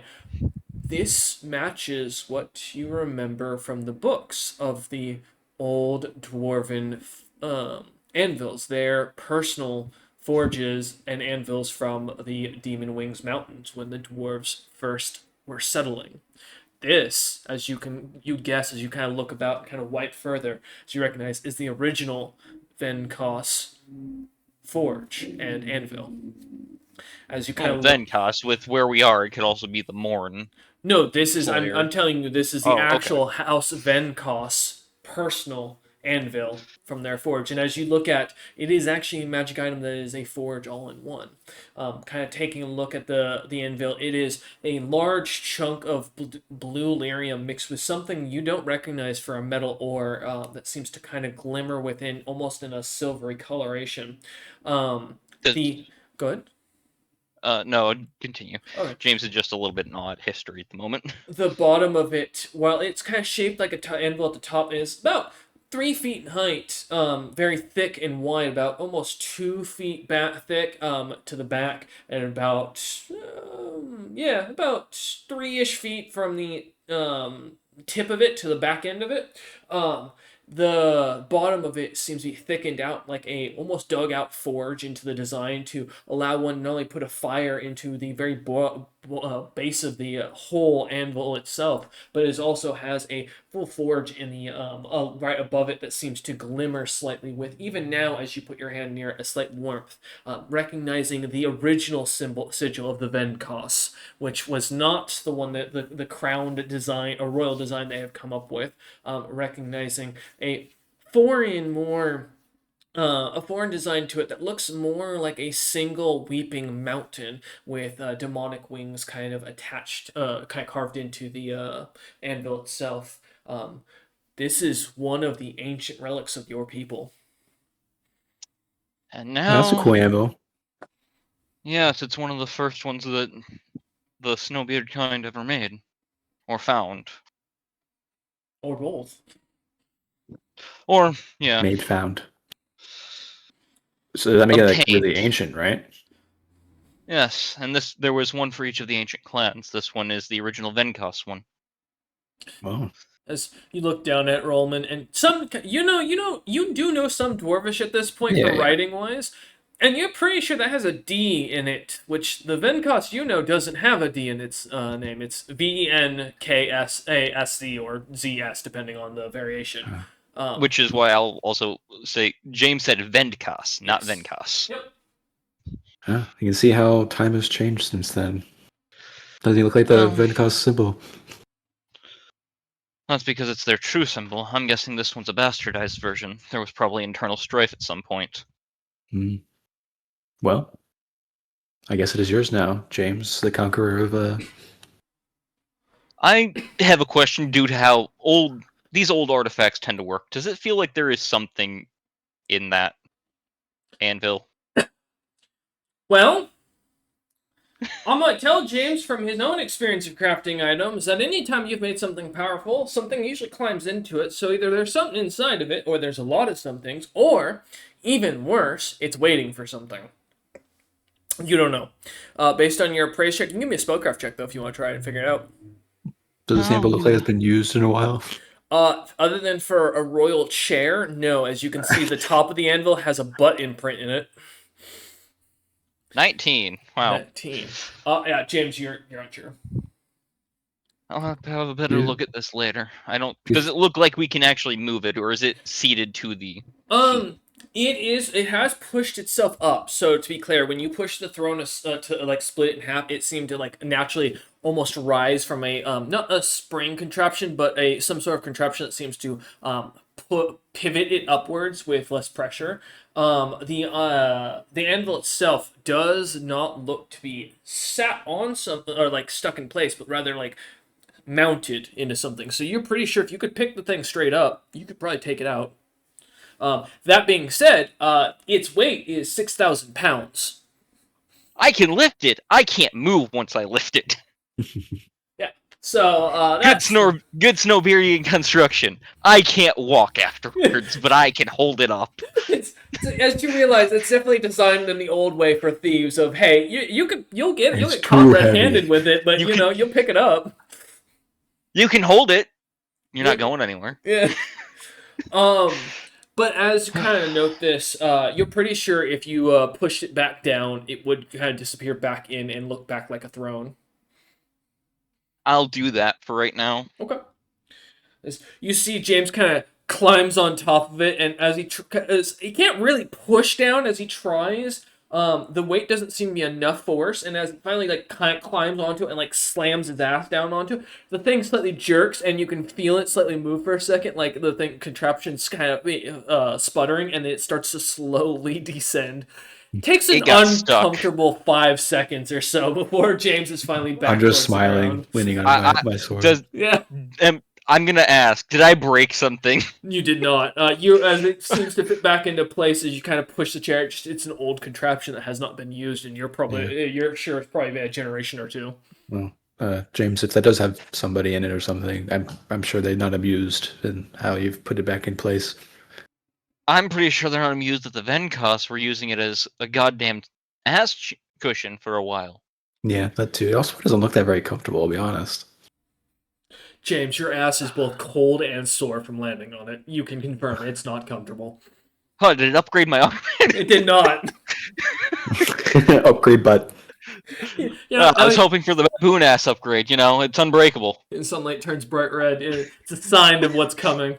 No, as you kind of or put the thing back down, standing back up, looking towards the doorway down below, you can hear what sounds like Alfred Stone and Raider joking in a strange language, as you can hear them laughing as it echoes through the caverns. But otherwise, you two seem to be the only ones in the castle left. have you explored it thoroughly? Yes, from what you can tell, the other rooms on the first floor look to be all servant quarters and like kitchens. I mean, there's valuables, but nothing that's like, hey, let's steal, let's take it. It's hey, there's some silver here in the fork. Cool, let's come back and like note that. Because a silver fork will still be worth something. It's just of course. Yeah. But yeah. Quick look around as you go, like opening the doors. You find the kitchen, the dining hall, the servants' quarters, what looks to be a small training room that has a couple of wooden swords and like a small sumo like pit to kind of wrestle and move around in, but nothing of value. Well, then, we should meet up with our logistics specialist and see how everything else is getting organized, I guess.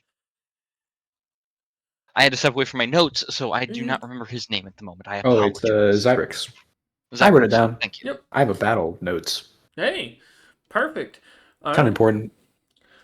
It is. So you said yes, you're going down there, or no? Sorry, just make sure I heard you right. Do we still hear Alfred Stone and Raider down there? I mean, they're echoing. They just left. They left a moment ago, but it is echoing. I mean, if you want to go down and get into the vault, that's probably going to be your best chance to get to the vault.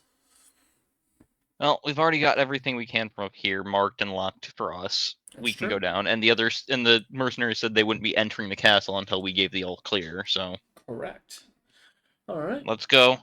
As you I will lead the way. As you head down the hallway, kind of walking, two of you kind of like pleasantly relaxing, kind of calming a bit, I ain't relaxing. keeping your eyes watched, but it seems to be that there's nothing down here. No, you're not? Okay, fair enough, Roland. I'm still not touching the ground. What are you talking about? I'm horrified. We're now technically in the Underdark. I'm terrified. You are. The walls themselves seem to be quite well carved, but as you go further and further, they seem to get more and more beautifully designed. Also more blue, as you start to notice, and you start to also notice Alfred and Raider's voices are getting more and more distant, and the sounds of women laughing is getting eerily closer and closer. Until you finally find yourself coming to a bend in the road where there's two doors as you look forward. One, a beautiful glimmering bluish paint, wooden door. with what looks to be golden leaves kind of displayed upon it, a vine of a golden handle. The other door looks to be blackened with what looks to be this red cracks kind of on it, and a single black rose as a door handle kind of displayed. And you both find yourself thinking, you're probably not in the tunnel anymore. I look behind us. As you look back, there is no pathway. It's just a solid Sick. wall. That's awesome.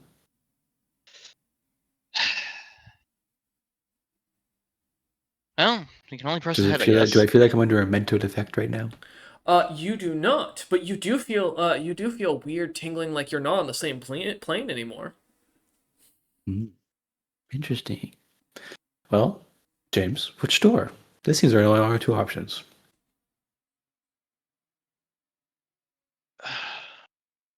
Give me a minute. I had to take dog out. No worries.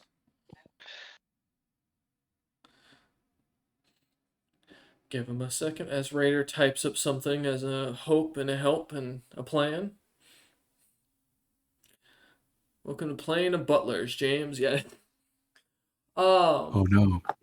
By the way, All Raider, right. in the back. Oh, okay, never mind. I'll ask that afterwards. Go ahead, James. Which door? Left or right? We going through the blue Looking at door, or are we going through the black door? I'd like to roll a knowledge history to see if I can remember Sure. anything that would lead me to the better answer. Both doors? We could split up. That's a good idea. Nope. 17.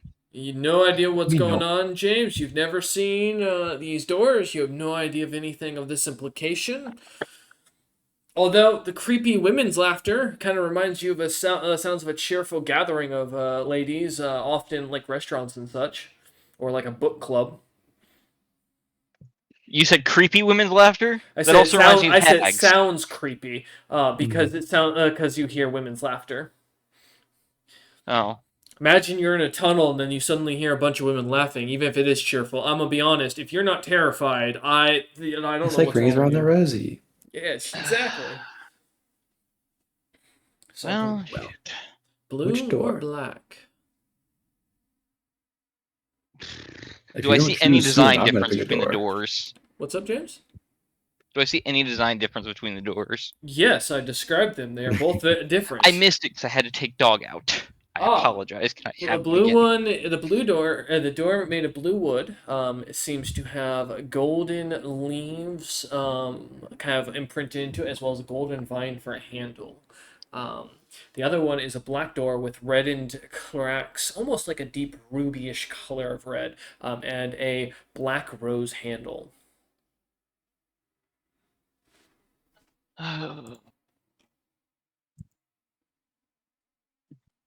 I will. Looking at this and having read the history, the blue door probably. The blue door is probably related to the grass and trees grove, given its tree lake. I will go with Got leaves. Sure. the other one. I don't know what I'm talking about. I guess. I recommend blue door. Yeah, blue. Let's check the blue door. This is gonna be Okay, fucking looking terrible. between the two Quick. of them. As James walks over and kind of opens I the open blue the door. Oh, Unless Roman. James doesn't James want me leans to. forward. Roman kind of grabs the door instead and kind of like opens it for him. All right.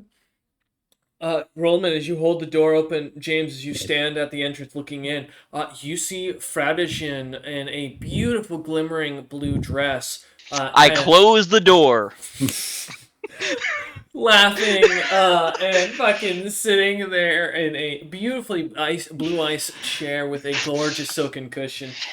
Ham kind of sitting at the table as the two of them seem to be laughing, enjoying what looks to be an afternoon tea and some cakes that have been kind of set out in miniatures. As Roman opens it and you see this and immediately push it back as Roman like kind of take hold of it and like looks at you with confusion while you're trying to close it until he looks on the other side and sees what's in there. I stop for a minute. I would like to roll knowledge of the planes. Sure. What are you trying to figure Yes. out? If this is this actually a warp to basically Fredgin's court? Because I'd rather not show up there because I have a feeling I'm gonna get shot.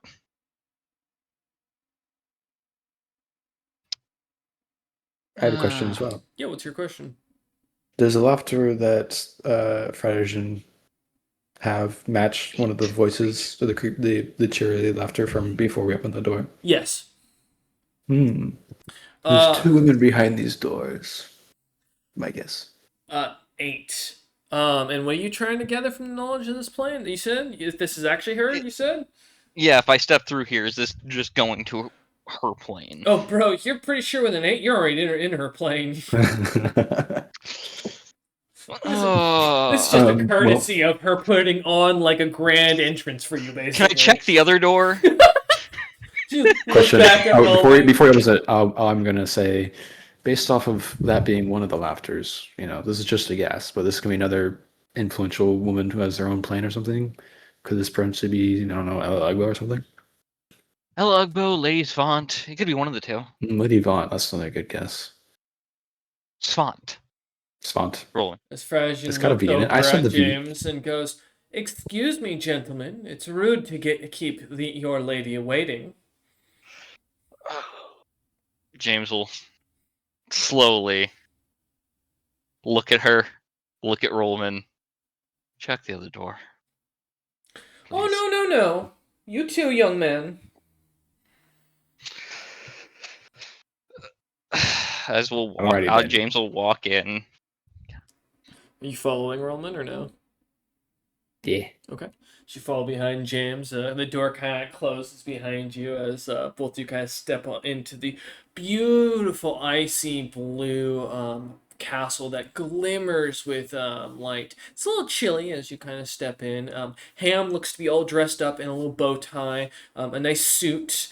Seems to be happily chomping on cakes as he then grabs one up and tosses it in his mouth and slurps on some tea as Frazian looks over at you and goes, "Now, I do believe it is proper to bow to your queen. Am I not wrong, young James?" I greet you, Lady Idjin. As James will give a merchant's bow, not putting himself on the ground or anything. She looks over at Rollman and goes, "And wouldn't it not be better if you bowed to a powerful being that could kill you with a flick of her thumb?" No, but I'll bow all the same.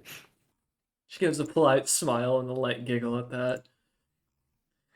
As you both bow and she looks over and pets Ham's head as he happily takes another cake and smiles over at James, totally not looking nervous and terrified in the situation. He's a jester. No, I don't think I need a sense motive for that. It's No, the slight look of concern as he looks over at you and then smiles again as he's chewing on cake. As Frasian looks at you and goes, "Now, you done something that I am not a fan of, my dear James. You were supposed to be, according to our deal, my jester now, but you give me such an adorable companion." As she pets Ham's head very roughly. Ham is at this point accepting. You can tell he's not okay with the treatment, but you can also tell there's a kind of a concern that there's been some things that happened that made it so that if he fights back, it's just gonna get worse. Yeah. She kind of pets him and happily like a dog and looks over at you and goes, "So I've decided I'm not going to just kill you today. Though I was tempted to take Rollman's life, remind you that, it's not right of you to weasel your way out of our deals, but he's such a cute boy," as she rubs his head again and looks back at you and goes, "So I've decided to spare you for giving me such a good gift, because the other dog I have just doesn't have the cuteness that this one does, and it's really fun, but he is fun to watch him fight him. It's like watching them squabble over food. It's adorable." Oh God, Ham is gonna be so ripped by the end just from dueling with Chawl. You can see Ham kind of, as this is mentioned, kind of swallows hard, and there's a 1,000-yard stare of PTSD that he is recalling suddenly and for the last minute of time he's been here. She looks back and goes, "Now, just because I've decided to spare your life and keep this one for the time, does not mean I am not going to cause a little bit of chaos, given what you've chosen to do. I mean, you did cause me problems, no doubt, and I don't like that you went against what I had made a deal with you on. She kind of gets a little bit more serious as she glares at you. So, I'm going to take your eye. You've lost my blessing for that. But before you get excited and think that you're free, I have decided to issue somewhat of a punishment. You are no longer my noble knight, my chosen hero, as she kind of like pinches the PTSD looking fucking Ham. And kind of like smiles at him as she like continues to look at him and looks back over at you and goes, "No other gods will touch you from now on, and demons will come to you like catnip. I think that you need to understand what my protection was given you, and what you fail to understand my powers truly are. So, let's give you a taste of what your life would be without my protection right now." James is going to bust out into a smile for a moment as I get called away. Hold on. We'll take a quick 5-minute break, right, real fast, as we come back in a moment. I think he's into it, And guys. calmly All right, go ahead. Yes. take out his eye and hand it off to James. James with a smile will calmly take out the eye, set it on the table, and say, "I accept the punishment then." She kind of looks you up and down and goes, "I know you're thinking that this is some blessing in disguise, but before you get all excited that you've been freed like a dog off his collar and all, without a chain, oh my dear James," as she takes the eye from you and kind of puts it into her drink, and then stirs it as it dissolves into a liquid and vanishes into the tea itself. She takes a deep sip and kind of looks at you and goes, "I think you misunderstand. You're still mine. I'm just going to enjoy watching you struggle. And when you die, I'll have you and Ham to enjoy tormenting. And also, because I do think this has been a little bit of a sad thing, because let's be honest, poor Ham here doesn't deserve this treatment. Oh, no, you don't. Good boy." As she continues petting him and looks at you and goes, "I'm going to send him as a revenant after you. If you don't manage to fulfill something for him in about a year, you have 1 year to fulfill his dream, or find him coming to hunt you down. Now, I'll give you a chance. I will not put him on the continent that you are. I'll go set him somewhere else so you have a shot. But until his dream is achieved, his goals are aligned, and he can be put to rest himself properly, you will find yourself tormented by both my requirement and him. That Now," was part of the agreement for him taking my place here anyways. smiles at that and goes, "I want to make very clear, though, young James. Fuck with me again, and I'll make sure your bloodline regrets your existence. Remember, young man, there are far worse things than death, and I've experienced and given the experience to many of souls.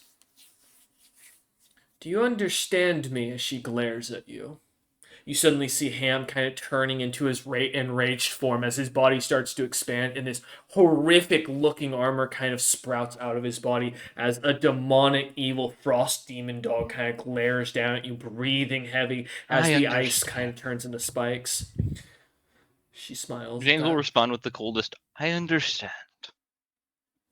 She smiles and goes, "Good. Now enjoy your fun times looting the vault and looking around. Now that everything is taken care of, I'll be collecting my toll on your goods, if you don't mind." As she Sense twirls her motive. finger. Before you get the chance, you and Roman kind of stand, like looking up, eyes fluttering open, as you see Alfred and Raider looking down at you, little confused as Alfred looks at you, his arm now grown back, but his clothes still completely gone as he looks at you. And as you sense motive on him, he's definitely confused, is what you gather. Hmm. As he looks at you and goes, "You kept saying some weird things there, James, my boy, like something about let it go. You wanted revenge on a snowman, and you hate reindeers." Pigeon. Looks at you and goes, "I don't know what's itching you." Gesundheit. Don't bother, James. As James will sit up and just check himself over, make sure that he doesn't have any ill effects immediately viable. As you do, just prior dealings. okay. That's all I'm saying Oh, to Alfred Stone's Alfred, questions. Alfred kind of nods at that as James kind of pats himself down, notices his eye is gone as he feels like the hole there, and kind of like pats Closing his that eye body socket down. for right now. Yeah. James, you do feel on the back of your neck there's a slight burn mark. And as you kind of feel it, I believe you've had this mark before. Cataclysm. You have Yeah, the but mark someone else ate it. You have the mark of cataclysm on your neck once more. I'll have to see the doctor about that. He said he wouldn't allow it to come back, so arguments between other beings.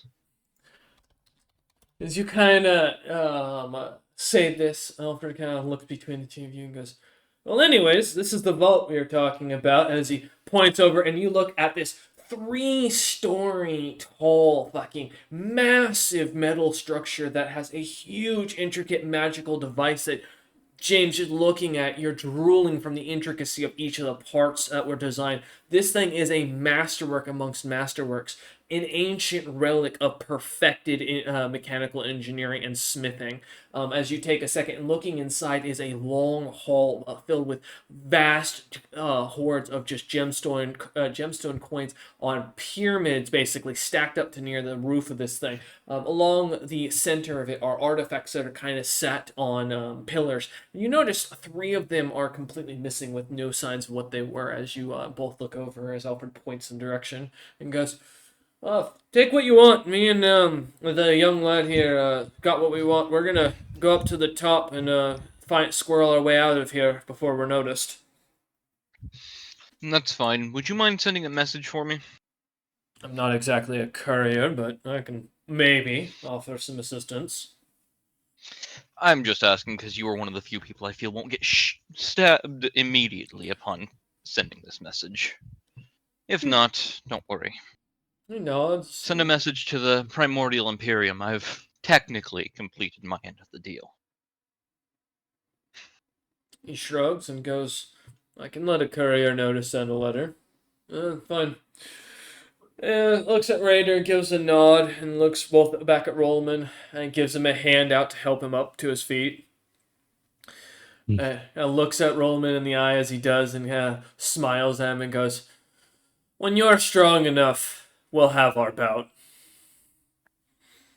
Your future is interesting. Then I'll take his Complicated. hand. Complicated. Yes, complicated is a better word. He nods and goes, "An oracle once blessed me with the truth of it. I know. Trust me." He looks over at James and kind of gives a nod and goes, "Good luck to you, young lad. You'll make a good king, but a better grand vizier."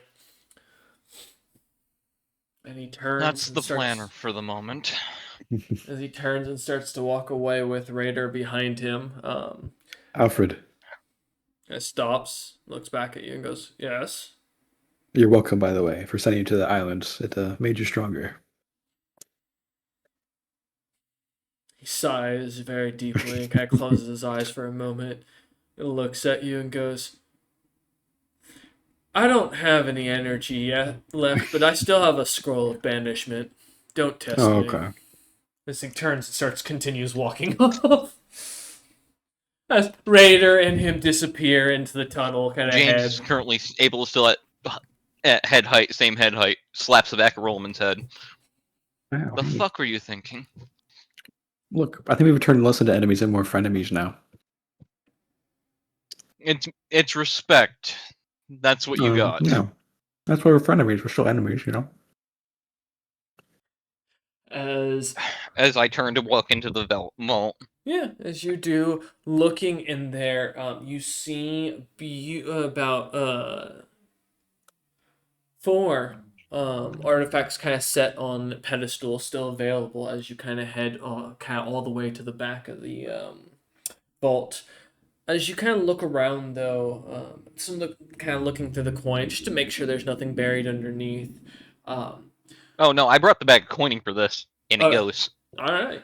Kind of shoving in. I assume you're just grabbing the legendary items. You're not going to like investigate them, other than make sure they're not I'll going look to at them. kill or I'm just curse you. making the coin is all going in the bag of coining Okay. You can because it is an add. unlimited size, from what Greg's Marotom has said. You can add 25 million coins Jesus pieces to Christ. your inventory. This is in total 25 million gold. To be very clear. Pieces. Yeah, Um, 2.5 million in platinum. Got it. Correct. Basically. As you dig about, though, you and Roman kind of grabbing all the coin that you can. As you look at the sword, shield, and bits of armor, as well as the one ring that's kind of laid out. One ring. Yes, the one ring. Suddenly, someone shows up as a magic player, opens their deck, and starts summoning rats to attack you. No, yeah. Then Astartes start appearing, and then the Emperor, and it just gets worse from there. I play the wise owl. Hey man, that's good. I don't know magic, so congratulations. Everyone gets rad counters, and next time they draw, they take damage. Someone out there will get that as a reference and will know what that means. But as you can investigate, give me a either knowledge arcana or spellcraft check real quick, James and Rollman. I'll give you do knowledge arcana. spellcraft. Cool. 17 for the spellcraft on James. Okay. I'm not rolling the hottest with that tonight, but it's not the worst. 26. What you recognize is none of these are actual magic items. These are all crappy and very poorly made copies of legendary items. Always trick in the book. Huh? Always trick in the book. Display shit. Hide the good shit. As you look about, there's no other areas where they could hide anything that kind of catches your eye with the sea invisibility, and as you look around. However, James, you do recognize the armor was worn on the warrior that you guys fought. The sword. It's the same one that warrior that killed Rollman was carrying. Looking over at the ring, it's the same ring the wizard was carrying. The caster was carrying. Not really a wizard, in fairness. Each of them you've seen in the last combat, as you recognize. Whatever. Oh, they're all upstairs. They're all upstairs. These are all just. Except for the one that kind of got blown up. Well, he didn't have any magic items. I was talking about the other He's warrior. just some guy, man. No, he was just a dude that Okay. was summoned. You don't know the story to that guy. Why does he health? That's a good question. But as you kind of look about, you're pretty sure that the last bit of the magical presence that you sense, James, is what Raider and Alfred Stone took with them. The only two actual items that were left down here. Well, the rest of the artifacts are upstairs. We'll be able to deal with that in a moment, I believe. As James kind of lightly pokes at the gear and shows like how it dents really heavily. Showing the magic's kind of the symbols carved into it or don't glow at all. When James puts a little magic into it, it turns to dust slightly. Damn. But the coin is good to have. Is there only coin and items on here, or is there also like scrolls, books, and stuff? There's nothing else that you see other than the piles of coin, and it seems from what you can tell between the two of you as you look about, there was once a bunch of bookshelves that you can kind of see He took clear all of it? indications of. It is not. Damn. It's clear that it's not Rollman. Sorry, Raider and Alfred did not take it. From what you'd gather by looking about, and I'd say we'll call this a taking 10 for it. As you guys kind of investigate around. It seems Uthgaram emptied out all of his casting items. You assume, based on looks, that he probably did it to supply his own casters for the war. Yes, I will confirm that most likely any book, other leftover books, Raider Okay. probably would have taken given his research interest. But to knowledge, yeah, from what you can tell, it seems like all of the bookshelves and stuff were removed and taken a lot longer before you guys got here. All right. Well, we should probably head back up then, huh? Hopefully, we don't get Yes. fucking doors on the way there. The two of you are heading back. I'm noting it, James, as you look at the safe, realizing this safe is probably worth more than the city as you to any merchant if you can. Oh, take it with you. I'm sorry, but the plan to spend 2 years here got kicked in the ass because of Ijin, but That's true. I'm gonna probably still have to spend some time here or assign someone here to examine this. Well, you As it, could go ahead. have his lifelong dream fulfilled by people you hire. That's true. You have options. You could Oh, send I'm other planning people on to it. That's part of why I'm having the Imperium find out that technically, for at least until the Kingsmoot is over, I'm reigning as king. Mm. As James In a says comfortable this. chair. Yeah. As the two of you start kind of heading up, discussing this between as you do, coming back up to the main castle and heading out into the courtyard, you see the army kind of gathered at the gates. The airships kind of floating as they do. The fortunate sons off to the side of your own as they wave down at you lot. From above, you can see Raider already on their ship, waving with it. Mhm. I Remember give the a story, wave. James? Go ahead, Roland. Sorry. You remember the story, James? We defeated Julius. Well, the people here know the truth, given they saw Julius attacking the city, but We could go inside. we defeated something powerful, moved on, and we've won. As you kind of say this to Roland, whispering, the two of you walking forward. The gates kind of open as Zyrix, sorry, Vale Mhm. kind of comes running up them. As he kind of walks over to your guys' side, and kind of looks at you and goes, "Not a cardio person. Oh, god damn Well, it. There's a lot Hopefully, it of won't fucking be any more stairs. cardio.